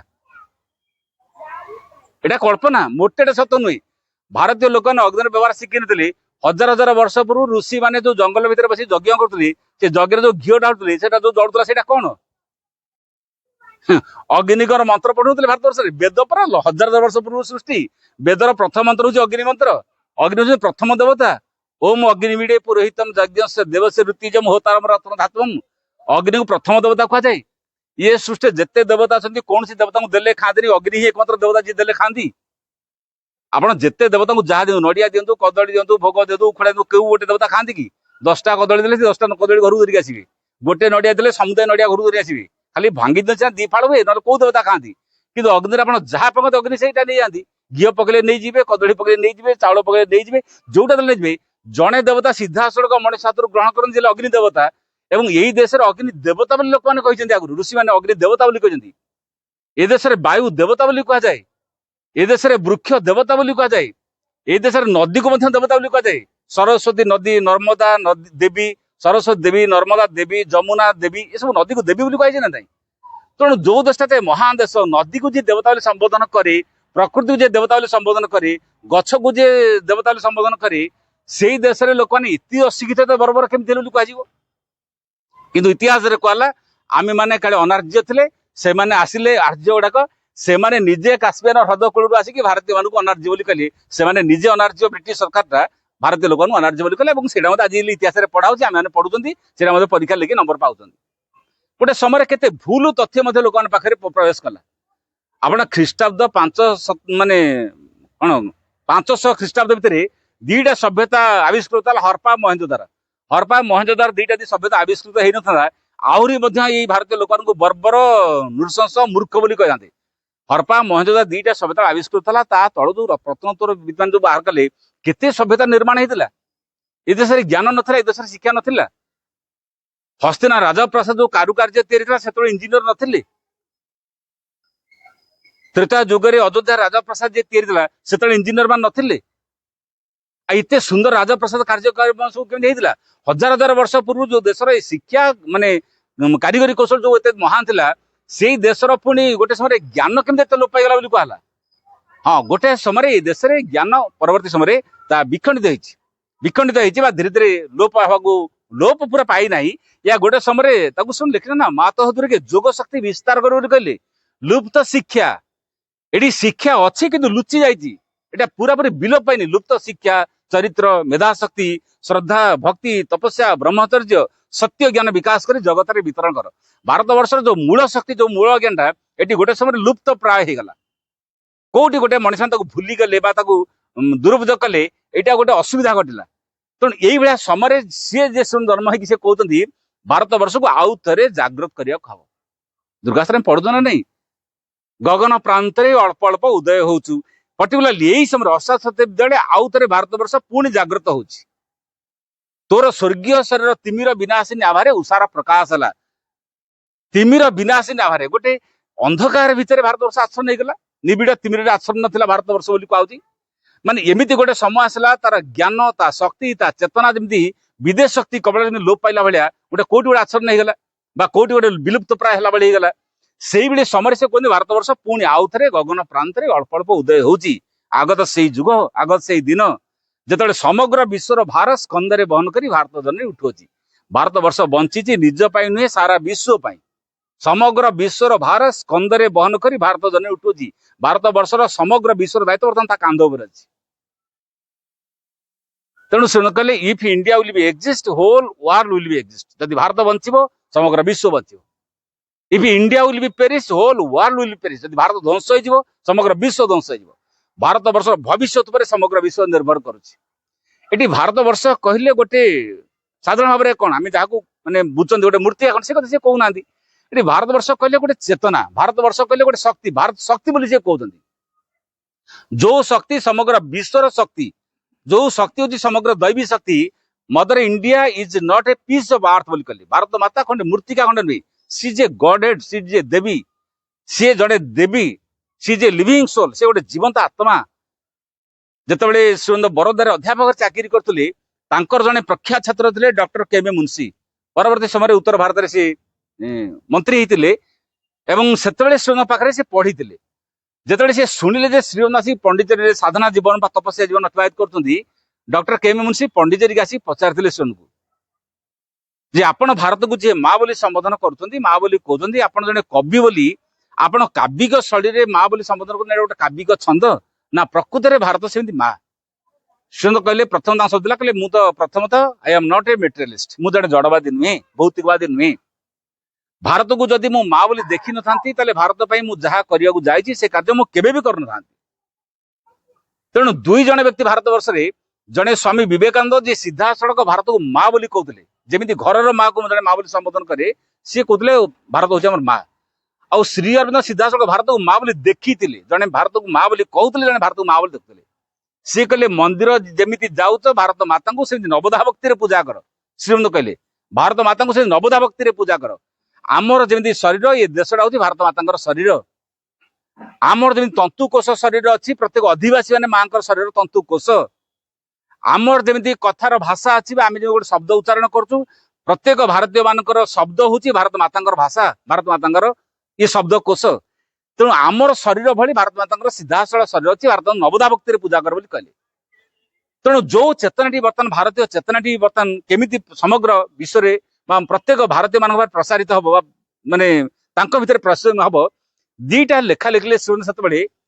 ଆପଣ ଜାଣିଥିବେ 1905 ମସିହା ବେଳକୁ ବନ୍ଦେ ମାତରମ୍ ଶ୍ରୀଅରବିନ୍ଦଙ୍କର ଯୋଉ ଆର୍ଟିକଲ ପ୍ରକାଶନ ହେଲା, ବନ୍ଦେ ମାତରମ୍ ଆର୍ଟିକଲରେ ଏମିତି ଶବ୍ଦ ସବୁ ଶ୍ରୀଅରବିନ୍ଦ ଲେଖିଲେ, ଯୋଉ ଶବ୍ଦରେ ପୁରା ସ୍ୱଦେଶ ପ୍ରେମ ଜାତୀୟ ଚେତନା ଜାଗ୍ରତ ହେଲା। ମୁଁ ଦିଟା ଆର୍ଟିକଲ ନା କହୁଛି, ଗୋଟେ ମିଥ୍ୟା ପୂଜା, ଗୋଟେ ମିଥ୍ୟା ଭୟ। ମାତ୍ର 1.5 ପୃଷ୍ଠା ଦିଟା ଆର୍ଟିକଲ ସନ୍ଦେହ ହବ। ତା ଭିତରେ ଏମିତି ଶବ୍ଦ ସବୁ ଶ୍ରୀଅରବିନ୍ଦ ଦେଲେ, ଭାରତୀୟ ଯୁବକ ମାନଙ୍କ ଭିତରେ ଯୋଉ ଦେଶ ପ୍ରେମ ତ ସୃଷ୍ଟି ହେଲା, ଇଂରେଜ ମାନଙ୍କ ଭିତରେ ଗୋଟେ ହୃତ୍କମ୍ପ ସୃଷ୍ଟି ହେଲା। ପ୍ରଥମ ଧାଡି ଲେଖିଲେ କଣାକୁ କଣା ବୋଲି କହିଲେ କଷ୍ଟ ହେଇଯାଏ। ଇଂରେଜ ମାନଙ୍କ ସବୁ ଦୋଷ ଦୁର୍ବଳତାକୁ ଆମେ ବାହାରେ ପକେଇ ଦଉଛୁ ବୋଲି ଆମେ ସ୍ୱାଭାବିକ ଭାବରେ ସେମାନେ ପାଖରେ ତାଙ୍କର ଶତ୍ରୁ ଆମେ ହେଇଯାଇଛୁ। ଯୋଉଦିନ ଆପଣ ମାୟାକୁ ମାୟା ବୋଲି ଚିହ୍ନିବେ, ମାୟା ଦୂରକୁ ଚାଲିଯିବ। ମାୟାକୁ ମାୟା ବୋଲି ଚିହ୍ନିବେ ଶବ୍ଦ ଲେଖିଲେ, ଆପଣ ମାନେ ମାୟାକୁ ମାୟା ବୋଲି ଚିହ୍ନନ୍ତୁ। ସୁନ୍ଦର କହିବା କଥା, ମାୟାକୁ ମାୟା ବୋଲି ଚିହ୍ନନ୍ତୁ। ମାୟାକୁ ମାୟା ମାନେ ଇଂରେଜ ମାନେ ପ୍ରକୃତରେ ତାଙ୍କର ବାସ୍ତବତା ନାହିଁ, ସେମାନେ ମାୟା, ସେମାନେ ଗୋଟେ ବିଦେଶ ଶାସକ, ସେମାନେ ପ୍ରକୃତରେ ଆମର ରଜା ନୁହେଁ। ତେଗ ବାହାଦୁରକୁ ଜଣେ ଜଣେ ମୁସଲମାନ ରାଜା ତେଗ ବାହାଦୁର କହିଲା, ତମେ ଆମର ମୁସଲିମ ଧର୍ମ ଗ୍ରହଣ କର। ତେଗ ବାହାଦୁର କହିଦେଲେ, ମୁଣ୍ଡ ଦେଇଦଉ ପଛେ ଧର୍ମ ଗ୍ରହଣ କରିବୁ ନାହିଁ। ଆମେ ବି ଠିକ ସେମିତି କରିବୁ, ଦରକାର ପଡିଲେ ମୁଣ୍ଡ ପଛେ ଦବୁ, ଆମ ଧର୍ମକୁ ଆମେ ଛାଡିବୁ ନାହିଁ। ଗୀତାରେ ବି ଗୋଟେ ଶବ୍ଦ ଅଛି ନା, ସ୍ୱଧର୍ମେ ନିଧନ ଶ୍ରେୟ ପର ଧର୍ମ ଭୟାବ। ନିଜ ସ୍ୱଧର୍ମରେ ମରିଯିବା ପଛେ ବରଂ ଭଲ, ପରଧର୍ମ ଗ୍ରହଣ କରିବା ଏଠି ସ୍ୱଧର୍ମ କହିଲେ ଆତ୍ମାର ଧର୍ମ କଥା କୁହାଉଛି, ସ୍ୱାଭାବିକତା କଥା କୁହାଉଛି। ଏଠି ନିଜର ସ୍ୱଭାବ ଆତ୍ମାର ଭାବକୁ ଛାଡିକି ଆଉ ଜଣ ପାଖରେ ସବୁ କଥା ଅଛି ବୋଲି ସେଇଟାକୁ ଗ୍ରହଣ ଜଣେ କାହିଁ କରିବ? ଧରନ୍ତୁ ଆମେ ବର୍ତ୍ତମାନ ପୃଥିବୀର ଅଧିବାସୀ, ହେଇକି ଆମକୁ 12 ଘଣ୍ଟା ଅନ୍ଧାର 12 ଘଣ୍ଟା ଆଲୁଅ, ଆମକୁ ଅନ୍ଧାର ସମୟଟା ଅଛି, ଅନ୍ଧାର ସମୟଟା ଖରାପ, ସୂର୍ଯ୍ୟ ପାଖରେ ଅନ୍ଧାର ନାହିଁ ବୋଲି ଜଣେ କହିବ ମୁଁ ସୂର୍ଯ୍ୟ ପାଖକୁ ଯିବି, ଯାଇ ସେଠି ଚଳିବି, ସୂର୍ଯ୍ୟ ଚଳିବ କି? ପୃଥିବୀରେ ଅନ୍ଧାର 12 ଘଣ୍ଟା ରହୁ ପଛେ ପୃଥିବୀ ମୋ ପାଇଁ ଭଲ। ସୂର୍ଯ୍ୟଙ୍କ ଜଗତରେ ଅନ୍ଧାର ନାହିଁ ବୋଲି ସୂର୍ଯ୍ୟଙ୍କ ଜଗତରେ ଚଳିଲା ଭଳିଆ ଆମେ ତିଆରି ହେଇନୁ। ସ୍ୱଭାବ ହଉଛି ବର୍ତ୍ତମାନ ମଣିଷଟା ଯୋଉ ଚେତନାରେ ମଣିଷଟା ଯୋଉ ସ୍ତରରେ ଅଛି ତା ପାଇଁ ସେଇଟା ଭଲ, ସ୍ୱଭାବ ସେଇଟା। ଆପଣ ଯୋଉ ସ୍ତରରେ ଯୋଉ ସ୍ଥିତିରେ ଅଛନ୍ତି ସେଇଟା ଭଲ। ଜଣେ କେହି ଇଂରେଜ ବ୍ୟକ୍ତି ଜଣେ ଭାରତୀୟ ରାଜାଙ୍କୁ, ଜଣେ ସେତେବେଳେ ତ ଖଣ୍ଡ ଖଣ୍ଡ ହେଇକି ସବୁ ରାଜ୍ୟ ଥିଲା, ଜଣେ ଭାରତୀୟ ରାଜା ପଚାରିଲା, ତମେ ଭାରତୀୟ ମାନେ ବର୍ତ୍ତମାନ ଯୋଉମାନେ ଚିନ୍ତା କରିଛ ଇଂରେଜ ମାନଙ୍କୁ ବିଦେଶକୁ ମାନେ ତାଙ୍କ ଦେଶକୁ ପଠେଇଦବ ବୋଲି, ତମେ କିଛି କରିପାରିବ କି? ଇଂରେଜ ମାନଙ୍କୁ ତମେ କିଛି କରିପାରିବ କି? ସିଏ କଣ କଲେ, ଗୋଟେ ଉଦାହରଣ ଦେଖିଲେ। ଉଦାହରଣ ହଉଛି, ଗୋଟେ ଗାମଲା ଭିତରେ ଧଳା ମଟର କିଛି ଆଣିଛନ୍ତି, ଏଇ କଳା ମଟର କିଛି ଆଣିଛନ୍ତି, ହାତରେ ମୁଠାଏ ମାତ୍ର ଧଳା ମଟର ଆଣି, ଯୋଉ ମଟରକୁ ଆପଣ ମାନେ ଖାଉଛନ୍ତି, ତିଆରି କରି ରୋଷେଇ କରି ଖାଉଛନ୍ତି, ମାନେ ପୁରାପୁରି କଳା ମଟର ଭର୍ତ୍ତିଛି ଗାମଲା ଉପରେ, ଏବଂ ଧଳା ମଟର ମୁଠା କଣ କଲେ, ତାପରେ ବୁଣିଦେଲେ। ବୁଣିଦେଲା ପରେ ଗାମଲାକୁ ଧରିକି ଧୀରେ ଧୀରେ ହଲେଇ ଦେଲେ। ଧରନ୍ତୁ ମୁଗ ଅଛି, ମୁଗ ଉପରେ ଚାଉଳ ମୁଠେ ବୁଣିଦେବେ, ତାପରେ ହଲେଇ ଦେଲେ, କଣ ଚାଉଳ ଲୁଚିଯିବ। ସେ କଳା ମଟର ଉପରେ ଧଳା ମଟର ମୁଠାକୁ ବୁଣି ଦେଇକି ହଲେଇ ଦେଲେ, ଧୀରେ ଧୀରେ ଧୀରେ ଧୀରେ ଧଳା ମଟର ଲୁଚିଗଲା। ଭାରତୀୟ ବ୍ୟକ୍ତି ଜଣକ ସେ ଇଂରେଜ ଜଣଙ୍କୁ ପଚାରିଲେ, କହିଲେ ଏଥିରୁ କଣ ତମେ ଶିଖିଲ? ନା ଯେମିତି ହଲେଇ ଦେଲା ପରେ କଳା ମଟର ଭିତରେ ଧଳା ମଟର ଲୁଚିଗଲା, ତମ ଅବସ୍ଥା ଦିନେ ସେମିତି ହବ। ତମେ ଇଂରେଜ ମାନେ ଦିନେ ଭାରତୀୟ ମାନଙ୍କ ଭିତରେ କୋଉଠି ଲୁଚିଯିବ। ଅର୍ଥାତ୍ ଆମେ ଯୋଉଦିନ ତମକୁ ଫୋପାଡିବାକୁ ମାନେ ନିକ୍ଷେପ କରିବୁ, ଯୋଉଦିନ ଭାରତୀୟ ମାନେ ଇଂରେଜମାନଙ୍କୁ ନିକ୍ଷେପ କରିବେ, ନିଷ୍ଠୀବନ ଠାରୁ ତମର ଅଧିକ ମୂଲ୍ୟ ନଥିବ। ନିଷ୍ଠୀବନ ଶବ୍ଦର ଅର୍ଥ ହଉଛି ଛେପ। ଛେପକୁ ପକେଇ ଦେଲା ପରେ ଛେପର କଣ ମୂଲ୍ୟ ଥାଏ? ଇଂରେଜ ମାନଙ୍କୁ ଯୋଉଦିନ ଭାରତୀୟ ମାନେ ଫୋପାଡିବାକୁ ମନ କରିବେ, ଇଂରେଜ କିଛି ମୂଲ୍ୟ ନଥିବ। ତମର ସେତିକି ଉଚ୍ଚତା ନାହିଁ, ଆମରି କାନ୍ଧରେ ଛିଡାଇକି ତମେ ଡେଙ୍ଗା ଦେଖାଉଛ। ଆମରି ଖାଦ୍ୟକୁ ତମେ ଆମ ମୁଖରୁ ଛଡେଇ ନେଇ ତମେ ଆମକୁ ଭୋକିଲା ରଖିଛ। ଆମରି କପାଳ ରାଜଟିକା ଛଡେଇ ନେଇକି ତମେ ନିଜକୁ ରାଜା ବୋଲଉଛ। ଆମରି ମଥାର ମଣିକୁ ଛଡେଇ ନେଇକି, ସିଂହାସନ ମୁକୁଟ ଛଡେଇ ନେଇକି ତମେ ନିଜକୁ ସମ୍ରାଟ ବୋଲେଇଛ। ଏବଂ ଯୋଉଦିନ ଭାରତୀୟ ମାନେ ସମସ୍ତେ ଏକ ହେବେ, ଜାଗ୍ରତ ହେବେ, ସେଇଦିନ ଇଂରେଜଙ୍କ ଅସ୍ତିତ୍ୱ ଏଇଠି ଗୋଟାଏ ଦିନ ବି ରହିବ ନାହିଁ। ଏଇ ଶବ୍ଦ ଯେତେବେଳେ ସେମାନେ ଲେଖିଲେ, କହନ୍ତୁ କୋଉ ଇଂରେଜ ମାନଙ୍କ ପାଖରେ ଶତ୍ରୁ ନ ହେବେ। ତାପରେ ଲେଖିଛନ୍ତି, ଆପଣ ଯଦି କାହା ପାଖରେ ଲେଖିଛନ୍ତି, ମୁଁ ଯଦି କାହା ପାଖରେ ଗୋଲାମଗିରି କରିବି ନାହିଁ, ଏ ସଂସାରରେ ମତେ କିଏ ଗୋଲାମ କରିଦବ, ଏଡେ ବଡ ବୀର ତ୍ରିଭୁବନରେ ନାହିଁ। ଆପଣ ଯଦି କାହା ପାଖରେ ଦାସ ହେବେନି, ଆପଣଙ୍କୁ ଜଣେ କିଏ ଦାସ କରିଦବ, ଏଡେ ବଡ ବୀର ତ୍ରିଭୁବନରେ ନାହିଁ। ଆପଣ ଯଦି କାହା ପାଖରେ ଚାକର ହେବେନି, ଆପଣଙ୍କୁ ଜଣେ କେହି ଚାକର କରିପାରିବ ନାହିଁ। ଆପଣ ଯଦି କାହା ମାଗି ଖାଇବେନି ଆପଣ ଜଣେ କେହି ମାଗି ଖିଆ କରିପାରିବ ନାହିଁ। ଏପରିକି ଯଦି ମୃତ୍ୟୁ ଖୁଣ୍ଡ ଯଦି ଆପଣ ଜଣେ କିଏ ଝୁଲେଇ ଦିଏ ଆପଣ ହସି ଯଦି ମୃତ୍ୟୁକୁ ସ୍ୱାଗତ କରିବେ ମୃତ୍ୟୁ ବି ହାରିଯିବ। ଏହା ହେଇଛି କି ନାହିଁ? ଯୋଉ ଯୁବକ ମାନେ ଦେଶ ପାଇଁ ଜୀବନ ଉତ୍ସର୍ଗ କଲେ, ଭଗତ ସିଂ ଭଳି ଯୁବକ, ଖୁଦିରାମ ଭଳି ଯୁବକ ଫାଶୀ ମାନେ ଖୁଣ୍ଟୁ ଗଲା ବେଳେ ଦୌଡ଼ିକୁ ବେକରେ ଗଳିକି ବଡ ବାଟରେ ବନ୍ଦେ ମାତରମ୍ କହି ହସୁଥିଲେ, ସେଠି ମୃତ୍ୟୁ ତାଙ୍କୁ ଜୟ କରିଛି ନା ସେମାନେ ମୃତ୍ୟୁକୁ ଜୟ କରିଛନ୍ତି? ସେ କହିଲେ ବରଂ ସେମାନେ ପରେ ମୃତ୍ୟୁ ହାରିଯିବ ପଛେ ମୃତ୍ୟୁ ତ ଆମର ଜିତି ପାରିବନି। ତା ଅର୍ଥ ଆପଣ ସବୁ କଥାକୁ ପଜିଟିଭଲି ଦେଖନ୍ତୁ, ଅଲଗା ଦୃଷ୍ଟିକୋଣ ଦେଖନ୍ତୁ। ଆପଣଙ୍କୁ ଜଣେ କେହି ଶାସକ ହେଇକି ଶାସିତ କରିପାରିବ ନାହିଁ। କିନ୍ତୁ ଗୋଟିଏ କଥା ହଉଛି ଭାରତୀୟ ମାନଙ୍କ ପାଖରେ ଗୋଟେ ଚେତନା ବି ଥିଲା। ସେ ଚେତନାଟା ଗୋଟେ ବିଶ୍ୱ ସ୍ତରରେ ଏମିତି ଗୋଟେ ବିକଳାଙ୍ଗ ଭଳିଆ ଅବସ୍ଥାରେ ଥିଲା। ସେ ତାର ମୂଳ କାରଣ କହୁଛନ୍ତି, ଯେତେବେଳେ ଚେତନା କିଛି ନୂଆ ପ୍ରକାର କ୍ରିୟା କରେ ତାର ମାନେ ଘଟଣାକୁ ସବୁ ଆଳ କରେ। ବିଶେଷ କରି ସେଇ ସମୟରେ ଅଷ୍ଟାଶତାବ୍ଦୀ ବେଳକୁ 1857 ମସିହାରେ ସିପାହୀ ବିଦ୍ରୋହ ଆରମ୍ଭ ହେଲା। ଆପଣ ଜାଣିଛନ୍ତି 1776 ମସିହାରେ ଆମେରିକା ସ୍ୱାଧୀନତା ଲାଭ କଲା। 1789ରେ ଫରାସୀ ରାଷ୍ଟ୍ର ବିପ୍ଳବ ଆରମ୍ଭ ହେଲା। ଆମେରିକା ସ୍ୱାଧୀନତା ପାଇଲା ଅର୍ଥ ଗୋଟେ ଏକତା, ଶାନ୍ତି, ମୁକ୍ତି, ଭାତୃତ୍ୱର ଏଇଠି ଗୋଟେ କଣ ବୀଜ ବପନ କରାହେଲା, ଗୋଟେ ମଞ୍ଜି ପୋତାଲା ଭଳି ହେଲା। ସେଇ ପର୍ଯ୍ୟନ୍ତ ସମଗ୍ର ବିଶ୍ୱରେ ନା ଏକତା, ନା ଶାନ୍ତି, ନା ମୁକ୍ତି, ନା ଭାତୃତ୍ୱ, ନା ସାମ୍ୟତା, ଇଏ ଚିନ୍ତା ବି ନଥିଲା, ଏ ଭାବନା ବି ନଥିଲା। ଗୋଟେ ବିଶ୍ୱ ବାତାବରଣ ଭିତରେ ଗୋଟେ କେମିତି ଏକତା, ସାମ୍ୟ, ମୁକ୍ତି ଏଇଟା ଆସିବାକୁ ଆରମ୍ଭ କଲା। 1857ରେ ସିପାହୀ ବିଦ୍ରୋହ ଆରମ୍ଭ ହେଲା। 1857 ସିପାହୀ ବିଦ୍ରୋହ ଆରମ୍ଭ ହେଲା ମାନେ ପ୍ରତ୍ୟେକ ଭାରତୀୟ ମାନଙ୍କ ଭିତରେ ଗୋଟେ ସ୍ୱାଧୀନତାର ଚିନ୍ତା ଜାଗ୍ରତ ହେଲା। କୌଣସି ନା କୌଣସି ସୂକ୍ଷ୍ମ ସ୍ତରରେ ଗୋଟେ ସ୍ୱାଧୀନତା ଚିନ୍ତା ଜାଗ୍ରତ ହେଲା। ଗୋଟେ ଘଟଣା ଯେତେବେଳେ ଘଟେ ବାହାରକୁ, ସେ ଯୁଦ୍ଧ କହନ୍ତୁ, ସଂଗ୍ରାମ କହନ୍ତୁ, ଏଇଟା ଗୋଟେ ଆଳ। କିନ୍ତୁ ଚେତନା ଗୋଟେ ବିଶ୍ୱ ସ୍ତରକୁ ତାକୁ କଣ ଆୟୁଧ କରିକି ଏ ଘଟଣା ସବୁ ଘଟାଏ। ଆମକୁ ଘଟଣା ଦେଖାଯାଏନି, ବାହାର ଘଟଣାରେ ଦେଖାଯାଏ ହଁ ଏଇଠି ଏମିତି ହେଲା, ସେମିତି ହେଲା, ଏମିତି ହେଲା ସେମିତି ହେଲା। କଣ ସେ କଥାଟା କରୁଛି କିଏ? ସେଇ ପର୍ଟିକୁଲାରଲି ସେଇ ସମୟରେ ଭାବନାଟା ଆସିଲା କାହିଁକି? ଆପଣ ଧରନ୍ତୁ ରାତିରେ ଆପଣ ଘରେ କବାଟ ଝରକା ବନ୍ଦ କରି ଶୋଇଛନ୍ତି, ସକାଳୁ ଉଠି ଦେଖିଲେ ଗଛ ପଡି ଯାଇଛି, ଡାଳ ଭାଙ୍ଗି ଯାଇଛି, ଫୁଲ ଝଡି ଯାଇଛି, ଫଳ ଝଡିଛି। ଆପଣ ଆଶ୍ଚର୍ଯ୍ୟ ହେଲେ, ଫୁଲ ଫଳ ଭାଙ୍ଗି ମାନେ ପଡିଗଲା, ଗଛ ଡାଳ ଭାଙ୍ଗିଗଲା, এটা କେମିତି ହେଲା ବୋଲି ଆପଣ ଆଶ୍ଚର୍ଯ୍ୟ ହେଲେ। କିନ୍ତୁ ଆପଣ ଜାଣନ୍ତି ରାତିରେ କବାଟ ଝରକା ବନ୍ଦ କରି ଶୋଇଥିଲେ, ରାତିରେ କାଲି ଝଡ ପବନ ହେଇଛି। ଝଡ ପବନ ହେଇଛି, ଆପଣ ଶୋଇନାହାନ୍ତି ବା ଶୋଇଥିଲା ବେଳେ ଜାଣିନାହାନ୍ତି, କିନ୍ତୁ ଝଡ ପବନ ହେଇଛି। ପରିଣାମଟା ହଉଛି ସକାଳୁ ଗଛ ଭାଙ୍ଗି ଯାଇଛି, ଡାଳ ଝଡି ଯାଇଛି, ଡାଳ ଭାଙ୍ଗି ଯାଇଛି ବା ଫୁଲ ଝଡି ଯାଇଛି, ଫଳ ଝଡି ଯାଇଛି। ଘଟଣାଟା ଘଟିଛି, ପରିଣାମଟା ସକାଳୁ ଆପଣ ଦେଖିଲେ। ଆଜି ଆମେ ଯାହା ରେଜଲ୍ଟ ଦେଖୁଛୁ, ଘଟଣାଟା ଗୋଟେ ସୂକ୍ଷ୍ମ ସ୍ତରରେ ଘଟୁଛି। ଆମକୁ ରେଜଲ୍ଟ ଦେଖାଲା ଭାରତ ସ୍ୱାଧୀନତା ପାଇଲା 1947ରେ। ସ୍ୱାଧୀନତା ପାଇଲା, କଣ ସ୍ୱାଧୀନତା ପାଇଲା? ସ୍ୱାଧୀନତା ପାଇଲା, ତାପରେ ନୂଆ ପ୍ରକାର ଶାସନ ବଦଳିଲା। ଶାସନ ବଦଳିଲା ସିନା, ଗୋଟେ ଭାରତ 3 ଖଣ୍ଡରେ ପରିଣତ ହେଲା। 3 ଖଣ୍ଡରେ ପରିଣତ ହେଲା ମାନେ ଏଠି ସାମ୍ପ୍ରଦାୟିକ ଦଙ୍ଗା କେତେ ବଢିଲା। 1947 ମସିହା ଅଗଷ୍ଟ 15ରେ ଦେଶ ସ୍ୱାଧୀନ ହେଲା। ହିନ୍ଦୁ ମୁସଲିମ ଦଙ୍ଗା ନେଇକି ସେତେବେଳେ 20 ଲକ୍ଷ ଲୋକ ମଲେ। ଭାରତୀୟ ଏବଂ ବାଂଲାଦେଶ ଭିତରେ ଏହି ସାମ୍ପ୍ରଦାୟିକ ତିକ୍ତତା 20 ଲୋକ ମଲେ। ଏବଂ ଆଜି ପର୍ଯ୍ୟନ୍ତ ମଧ୍ୟ ସବୁଦିନ ସେଇଠି ସୀମାନ୍ତରେ ମରିବା ସଂଖ୍ୟା, ଆତଙ୍କବାଦୀଙ୍କ ସଂଖ୍ୟା ଚାଲିଛି। ଏବେ ମଧ୍ୟ ଚେତନା ସ୍ତରରେ ଯୋଉ ଗୋଟେ ପରିବର୍ତ୍ତନ କଥା, ଏଇଟା ଗୋଟେ ବର୍ତ୍ତମାନ ଭାରତୀୟ ମାନଙ୍କ ପାଖରେ ନୁହେଁ, ସମଗ୍ର ବିଶ୍ୱରେ ଚାଲିଛି। ଗୋଟେ ଭୌତିକତାର ପରିବର୍ତ୍ତନ ଏବଂ ଗୋଟେ ସୂକ୍ଷ୍ମ ସ୍ତରରେ ପ୍ରତ୍ୟେକ ମଣିଷ ଚାହୁଁଛନ୍ତି ଗୋଟେ ସ୍ୱାଧୀନତାର କଥା। ସମସ୍ତେ ସ୍ୱାଧୀନତା ଚାହୁଁଛନ୍ତି। ଶୁଣ, ଲେଖିଛନ୍ତି ସାବିତ୍ରୀ ସେ କଥା, bliss and oneness are our inborn right. ଆନନ୍ଦ ଏବଂ ଏକତ୍ୱ, ଏ ଦିଟାଙ୍କ ମଣିଷର ଜନ୍ମଗତ ଅଧିକାର। ପ୍ରତ୍ୟେକ ମଣିଷର ସ୍ୱାଧୀନତା ଆମର ଜନ୍ମଗତ। ଗୋଟେ ଶିଶୁ ଯେମିତି ମା କୋଳକୁ ଯିବା ତାର ଜନ୍ମଗତ ଅଧିକାର। ମା କୋଳରୁ ତ କେହି ବଞ୍ଚିତ କରିପାରିବେନି।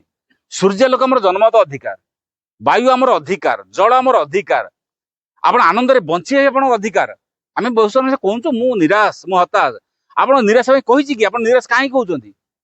ବହୁତ ଲୋକ କହୁଛନ୍ତି ଭାଇ ମୁଁ ବିଜି, ଆପଣ ବିଜୟ ପାଇଁ କହିଛି କି? ଆପଣ କାହିଁକି ବିଜି ହଉଛନ୍ତି? ଆପଣ ଖୁସି ରୁହନ୍ତୁ, ଖୁସି ଆପଣଙ୍କର ଅଧିକାର। ଆନନ୍ଦରେ ବଞ୍ଚିବା ଆପଣଙ୍କର ଅଧିକାର, ଆନନ୍ଦ ବାଣ୍ଟିବା ଆପଣଙ୍କର ଅଧିକାର। ମଣିଷ ସେଇଟାକୁ ବୁଝି ନାହିଁ ବୋଲି ଜୀବନଟା ଅଲଗା ପ୍ରକାର କରୁଛି ବା ଉଲ୍ଟା ପ୍ରକାର କରୁଛି। କିନ୍ତୁ ସିଏ କହୁଛନ୍ତି ମଣିଷ ଏଇଟା ବଞ୍ଚିବା ଅଧିକାର। ଆପଣ ଜାଣିଛନ୍ତି 1861 ମସିହାରେ, 1861ରୁ 1865, ଏଇ 4 ବର୍ଷ ଆମେରିକାରେ ଗୋଟେ ଗୃହ ଯୁଦ୍ଧ ଆରମ୍ଭ ହେଲା। ସେତେବେଳେ ଆବ୍ରାହମ ଲିଙ୍କନ ଥିଲେ ରାଷ୍ଟ୍ରପତି। ଆବ୍ରାହମ ଲିଙ୍କନ ରାଷ୍ଟ୍ରପତି ଥିଲେ। ଗୃହ ଯୁଦ୍ଧ ଆରମ୍ଭ ହେବାର କାରଣ ହଉଛି ଗୋଟେ ଦାସ ପ୍ରଥା ଉଚ୍ଛେଦ କରିବା ପାଇଁ ଆବ୍ରାହମ ଲିଙ୍କନ ତାର ପଦକ୍ଷେପ ନେଲେ ଯେ ଆମେରିକାର ଦାସ ପ୍ରଥା ଉଚ୍ଛେଦ ହେଇଯାଉ। ଏବଂ ଏଇଥିରେ ସଫଳ ସିଏ ହେଲେ। ମାନେ ଟୋଟାଲ 4 ବର୍ଷ ଭିତରେ ଏମିତି ତୀବ୍ର ଆନ୍ଦୋଳନ ଆରମ୍ଭ ହେଲା, ଦାସ ପ୍ରଥା ଉଚ୍ଛେଦ ହେଇଗଲା। ଦାସ ପ୍ରଥା ମାନେ କଣ? ଲୋକମାନଙ୍କୁ କିଣିକି ନେଉଥିଲେ, ଦାସ ଭଳିଆ ବ୍ୟବହାର କରୁଥିଲେ, ଚାକରକୁ ଯାହା ଇଚ୍ଛା ତା କରିକି ବ୍ୟବହାର କରୁଥିଲେ। ଦାସର ସ୍ୱାଧୀନତା କିଛି ନଥିଲା। ଆବ୍ରାହମ ଲିଙ୍କନ କହିଲେ ପ୍ରତ୍ୟେକ ମଣିଷର ସ୍ୱାଧୀନତାରେ ବଞ୍ଚିବାର ଅଧିକାର ଅଛି। ଆମେରିକା ସ୍ୱାଧୀନତା ପାଇଲା ନା, ତେଣୁ ଏଇଟା ସେତେବେଳେ ତାଙ୍କର ଆରମ୍ଭ ହେଇଗଲା। କିନ୍ତୁ ବିଡମ୍ବନାର କଥା ହଉଛି ଦାସ ପ୍ରଥା ସିନା ଉଚ୍ଛେଦ ହେଇଗଲା 1865 ମସିହାରେ। ତାପରେ ପ୍ରାୟ ଯେତିକି ସବୁ ହଜାର ହଜାର ସଂଖ୍ୟାରେ ଦାସ ମାନେ ଦେଇକି ସମସ୍ତେ ୱାସିଂଟନରେ କାନ୍ଦିଲେ। ପ୍ରଧାନମନ୍ତ୍ରୀଙ୍କ ଚାମ୍ବର ସମ୍ମୁଖରେ, ତାଙ୍କ ପାର୍ଲାମେଣ୍ଟ ଆଗରେ ସମସ୍ତେ କାନ୍ଦିଲେ। ଆଶ୍ଚର୍ଯ୍ୟ ହେଲେ ଆବ୍ରାହମ ଲିଙ୍କନ କାନ୍ଦିବାର କାରଣ କଣ? ନା ମାଡ଼ ପଛେ ଖାଉଥିଲୁ, ଗାଳି ପଛେ ଖାଉଥିଲୁ, ତିରସ୍କାର ପଛେ ଖାଉଥିଲୁ, ଅନ୍ତତଃ ଗଣ୍ଡେ ଖାଇବାକୁ ତ ମିଳୁଥିଲା। ବର୍ତ୍ତମାନ ଆମକୁ ଆଗକୁ କେହି କିଣିବେ ନାହିଁ, ଆମକୁ ଆଉ ଦାସ ଭାବରେ କେହି ରଖିବେନି। ବର୍ତ୍ତମାନ ଆମେ କରିବୁ କଣ? ମାନେ ତାଙ୍କୁ ସ୍ୱାଧୀନତାରେ ଭଲ ଲାଗିଲାନି। ତାଙ୍କର ମାଲିକ ପାଖରୁ ଗାଳି ଖାଉଥିଲେ, ମାଡ଼ ଖାଉଥିଲେ, ନିନ୍ଦା ସହୁଥିଲେ, ଅତ୍ୟାଚାର ସହୁଥିଲେ। ହଉ ପଛେ କହିଲେ ଆମେ ତ ଗଣ୍ଡେ ଖାଉଥିଲୁ, ନିଶ୍ଚିନ୍ତରେ ଖାଉଥିଲୁ। ମାନେ ଗୋଟେ ଖାଇବା ପାଇଁ ମଣିଷ ସାରା ଜୀବନ ନିଜକୁ ବିକି ଦଉଥିଲା। ଦେଖନ୍ତୁ ସେଇ ଚେତନା 1865 ପରେ ପରେ ସେଟା ବି ଓଡିଶାକୁ ଡେଇଁଲା, ଭାରତ ବର୍ଷକୁ ଡେଇଁଲା। ବହୁତ ବର୍ଷ ଧରିକି ଦାସ ପ୍ରଥା ଆଜି ମଧ୍ୟ ଲୋକମାନଙ୍କ ପାଖରେ ଅଛି ନା ନାହିଁ? ଏବେ ମଧ୍ୟ ଆପଣ ଦେଖନ୍ତୁ, ଆଜି ବି ମଧ୍ୟ ଲୋକମାନଙ୍କ ପାଖରେ ଆମେ ମଧ୍ୟ ଏବେ ବି କହନ୍ତୁ, ଆଜି 2025 ମଣିଷ ଆଜିକାଲି ଘଣ୍ଟାଏ ଖଟିଦେଲେ 500 ଟଙ୍କା 1000 ଟଙ୍କା ରୋଜଗାର କରୁଛନ୍ତି ନା ନାହିଁ? ଆଜିକାଲି ଟଙ୍କା ରୋଜଗାର କରିବା ଗୋଟେ ବହୁତ ବଡ କଥା କି? ଘଣ୍ଟାଏ କାମ କରିଦେଲେ, ଘଣ୍ଟାଏ ବୁଦ୍ଧି ଖଟେଇଦେଲେ ଲୋକ 500 1000 ଟଙ୍କା ରୋଜଗାର ହଉଛି, ଆହୁରି ମଧ୍ୟ ଅଧିକ ରୋଜଗାର ହଉଛି। କିନ୍ତୁ 5 ବର୍ଷ ପାଇଁ ଲୋକ 500 ଟଙ୍କା 1000 ଟଙ୍କାରେ ମୁଣ୍ଡ ବିକୁଛନ୍ତି ନା ନାହିଁ? ଇଲେକ୍ସନ ଆସିଲେ ତାପରେ 5 ବର୍ଷ କାନ୍ଦିଲେ କଣ ହବ?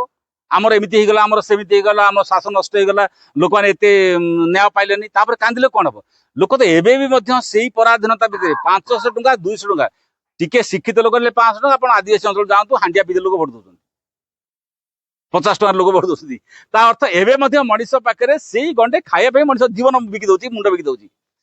ଚେତନା ସ୍ତରରେ ମଣିଷ ଭିତରେ ଯୋଉ ପରିବର୍ତ୍ତନ ହବା କଥା, ଏଇଟା ଏତେ ସହଜ କଥା ବି ନୁହେଁ।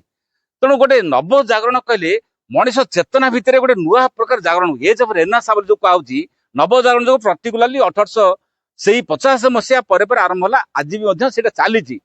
କିନ୍ତୁ ତାର ମୂଳ କର୍ଣ୍ଣଧାର, ମୂଳ ଯିଏ ମୂଳ ବ୍ୟକ୍ତି, ଯିଏ ଶ୍ରୀଅରବିନ୍ଦ ବା ଯାହା ପଛରେ ମୂଳ ଚେତନା ଅଛି, ଯୋଉ କଥାଟି ମା କରୁଛନ୍ତି, ସେଇଟା କେମିତି ମଣିଷ ମାନଙ୍କ ଭିତରେ କେମିତି ପ୍ରକାଶିତ ହବ?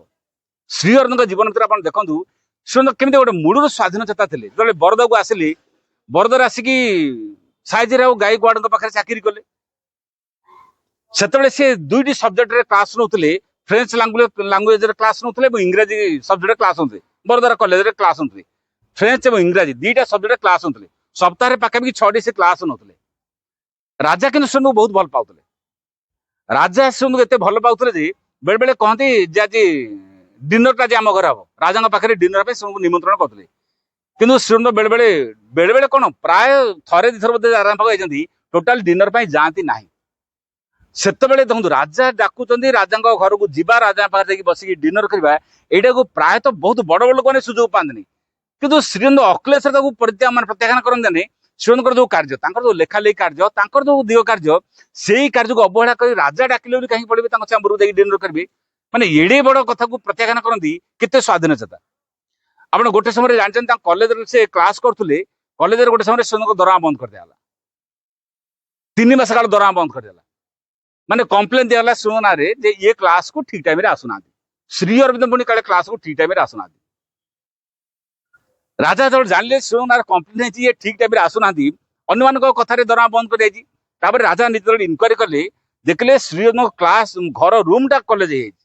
ଘର ରୁମଟା କଲେଜ ହେଇଛି ମାନେ ପିଲାମାନେ ଶ୍ରୀଅରବିନ୍ଦଙ୍କୁ ଏତେ ଭଲ ପାଆନ୍ତି, ଦେବତାର ସମ୍ମାନ ଦିଅନ୍ତି ଯେ ଶ୍ରୀଅରବିନ୍ଦ କଲେଜକୁ ଯିବା ପୂର୍ବରୁ ପିଲାମାନେ ଆସିକି ଶ୍ରୀଅରବିନ୍ଦଙ୍କ ପାଖରେ ଯୋଉ ଘେରିକି ବସନ୍ତି ବା ତାଙ୍କୁ ଯୋଉ ସମ୍ମାନ ପ୍ରଦର୍ଶନ କରନ୍ତି, ଯୋଉ କଥା ପଚାରନ୍ତି, ସେ ପିଲାମାନଙ୍କର ଜିଜ୍ଞାସାକୁ ମାନେ ସମାଧାନ କରିବା ଭିତରେ କଲେଜକୁ ଯାଇ ଟିକେ ଡେରି ହେଇଯାଏ।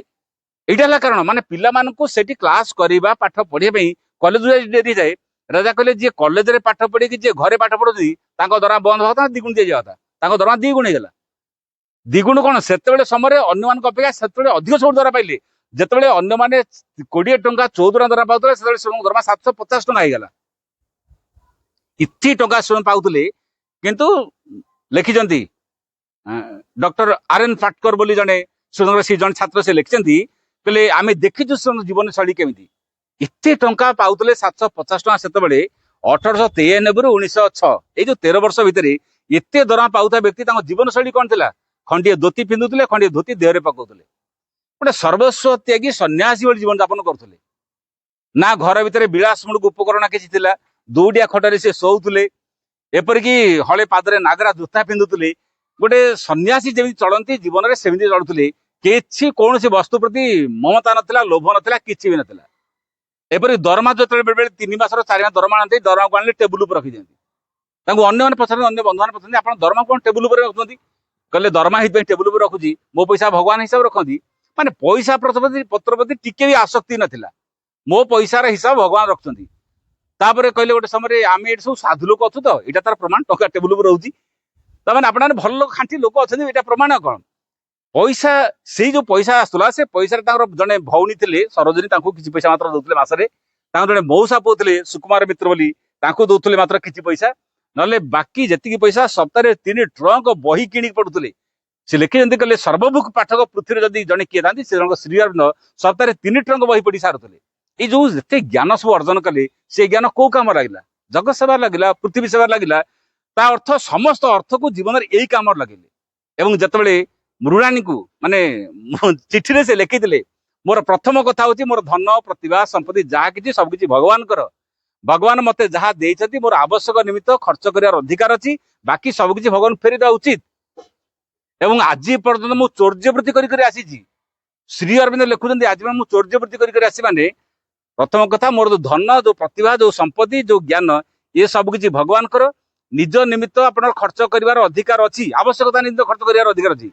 ଅଧିକା ଖର୍ଚ୍ଚ କଲେ ଆପଣ ଭଗବାନ ପାଖରେ ଚୋର ଆପଣ ଖାଇବେନି କେମିତି ବଞ୍ଚିବେ ଖାଦ୍ୟ ଆପଣ ଖାଦ୍ୟ ଖାଇବେ ମାନେ ନୁହେଁ ବଜାରରେ ଯାହା ମିଳୁଛି ସବୁ ଖାଇବେ କି ହଁ ଆଶ୍ରମ ପଇସା ତ ଅନୁଷ୍ଠାନ ପଇସା ଦିଅ ଭଲି ଖାଇଦବା ସେ କଥା ବି ନୁହେଁ କି ଘରେ ଆଜି ବହୁତ ଟଙ୍କା ଅଛି କୋଉ ବାଟେ ଟଙ୍କା ଆସିଛି ଦିଏ ଆଜି ଭଲିକୁ ଉଡେଇଦବା ସେ କଥା ବି ନୁହେଁ ଆପଣ ବଞ୍ଚିବା ପାଇଁ ଖାଦ୍ୟ ଦରକାର ଆପଣ ଖାଇବେ ମାନେ ଶରୀର ପାଇଁ ପୋଷାକ ଖଣ୍ଡେ ଦରକାର ପୋଷାକ ଖଣ୍ଡେ ପିନ୍ଧିବେ ଘର ପାଇଁ ଦରକାର ଘର କରିବେ ବିଳାସମୂଳକ ଜୀବନ ବଞ୍ଚିବାର ଆପଣଙ୍କର ଅଧିକାର ନାହିଁ ଯଦି ଅଛି ତାହେଲେ ଭଗବାନ ପାଖରେ ଆପଣ ଏକ ଚୋର ସେ ଲେଖିଛନ୍ତି ଆଜି ପର୍ଯ୍ୟନ୍ତ ମୁଁ ଚୌର୍ଯ୍ୟବୃତ୍ତି କରିକି ଆସି ଏଇ ପାପ ଏଇ ଜନ୍ମରେ ଏତିକିରେ ଥାଉ ଲେଖିଛନ୍ତି ଏଟା ପାପ ବୋଲି ଲେଖିଛନ୍ତି ଯଦି ଭଗବାନଙ୍କ ସମ୍ପତ୍ତିକୁ ଯଦି ଆପଣ ଅଧିକା ଖର୍ଚ୍ଚ କରୁଛନ୍ତି ଆପଣ ଭଗବାନ ପାଖରେ ଏକ ଚୋର ଏଇ ପାପ ଏଇ ଜନ୍ମରେ ଏତିକିରେ ଥାଉ ଏଇଟା ଥିଲା ମୋର ପାଗଳବି ସତରେ କଣ ଶ୍ରୀମଙ୍କର ଏଟା ପାଗଳବି ଜଣେ ଗୋଟାଏ ଦିଗରେ ଯେତେବେଳେ ଗୋଟେ ନିର୍ଦ୍ଦିଷ୍ଟ ଲକ୍ଷ୍ୟ ଲାଗି ରହେ ସେଟାକୁ କେହି ପାଗଳାମୀ ବୋଲି କହିପାରନ୍ତି ପାଗଳାମୀ ନୁହନ୍ତି ଏଇଟା ହଉଛି ତାଙ୍କର ଦେଶ ପ୍ରୀତି ଏଇଟା ହଉଛି ତାଙ୍କ ଦେଶ ପ୍ରତି ନିଶା ପାଗଳାମୀ କଣ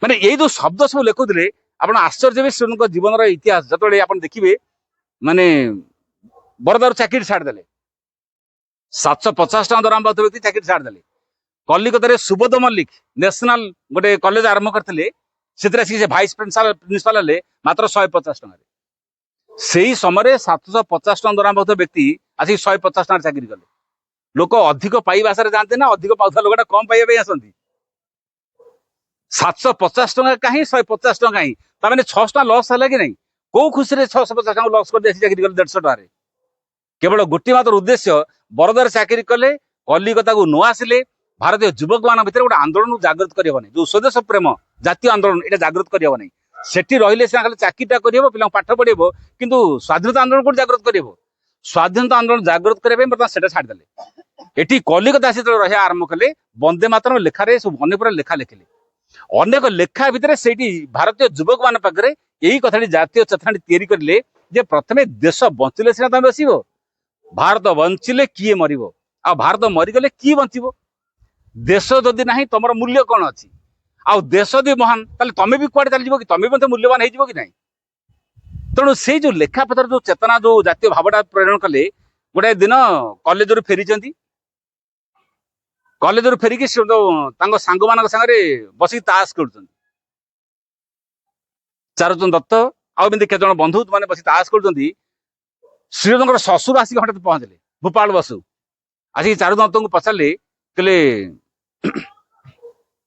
ଅରବିନ୍ଦ ଆଜି ଆମ ଘରକୁ ଯିବେ ତାମାନେ ଶ୍ରୀଯୁକ୍ତ 1901 ମସିହାରେ ବିବାହ କରିସାରିଲେଣି ଇଏ 1905 କି 6 ମସିହାରେ ଆସିଛନ୍ତି ଦୀର୍ଘ ବିବାହର ମାତ୍ର କିଛି ମାସେ ଶ୍ରୀଯୁକ୍ତଙ୍କର ପତ୍ନୀ ଯେ ମୃଣାଳିନୀ କିଛି ଦିନ ପାଇଁ କାଶ୍ମୀରରେ ତାଙ୍କ ସାଙ୍ଗରେ ଥିଲେ ନୈନିତାଲରେ କିଛି ପାଇଁ ଥିଲେ ବେଶୀ ଦିନ ରହିନାହାନ୍ତି ମାତ୍ର ଗୋଟିଏ ବର୍ଷ ପାଖାପାଖି ତାପରେ ଶ୍ରୀଯୁକ୍ତଙ୍କର ମୃଣାଳିନୀଙ୍କର ସମ୍ପର୍କ ବିଚ୍ୟୁତ ହେଇଗଲା ତେଣୁ 5-6 ବର୍ଷ ପରେ ତାଙ୍କ ଶ୍ୱଶୁର ଆସିକି କହୁଛନ୍ତି ମାନେ ମୃଣାଳିନୀ ପଠେଇଛନ୍ତି ଯେ ଶ୍ରୀ ଅରବିନ୍ଦ ଏଠି କଲିକତାରେ କୋଉଠି ରହୁଛନ୍ତି ତେଣୁ ସେ କଣ ଖାଉଥିବେ କିଏ ତାଙ୍କ ଦାୟିତ୍ୱ ନଉଥିବ କିଏ ତାଙ୍କ କଥା ବୁଝୁଥିବ ତାଙ୍କୁ ଡାକିକି ଆଣ ଅନ୍ତତଃ ଆମ ଘରେ ସେ ରହିବେ ବା ମୁଁ ତାଙ୍କ ଦାୟିତ୍ୱ ନେବି ଶ୍ୱଶୁର ଆସିଛନ୍ତି ସେ ଡାକିକି ନେବେ ଯେ ମୃଣାଳିନୀ ଆଜି ତାଙ୍କୁ ରାତ୍ରି ଭୋଜନ ପାଇଁ ତାଙ୍କୁ ଡକେଇଛି ଯଦି ଚାହିଁବେ ସେ ରହିବେ ନହେଲେ ନାହିଁ ପଳେଇ ଆସିବେ ଶ୍ରୀଯୁକ୍ତ ଯଦି ଜାଣିଦେଲେ ମୃଣାଳିନୀ ଆଜି ଏତେ ଦିନ ପରେ ମତେ ଡକେଇଛନ୍ତି ବୋଲି ସାଙ୍ଗେ ସାଙ୍ଗେ ରେଡି ହେଇକି ବାହାରି ପଡିଲେ ଚାରୁଚନ୍ଦଙ୍କ ପତ୍ନୀ ଦିଟା ଫୁଲହାର ଦେଲେ ମଲ୍ଲି ଫୁଲହାର ଦେଲେ କହିଲେ ଆଜି ବହୁତ ଦିନ ପରେ 5 ବର୍ଷ ପରେ ଆଜି ଆପଣ ଆପଣ ପତ୍ନୀଙ୍କୁ ଭେଟିବେ ଆପଣ ଆପଣ ପତ୍ନୀକୁ ଗୋଟେ ଫୁଲହାର ଦେବେ ଆପଣ ଗୋଟେ ଧରିବେ ଆପଣ ତାଙ୍କ ବେକରେ ଗୋଟେ ଦେବେ ସିଏ ମଧ୍ୟ ଆପଣ ବେକରେ ଗୋଟେ ଦେବ ମାନେ ବହୁତ ଦିନ ପରେ ଆଜି ଭେଟ ହଉଛି ନା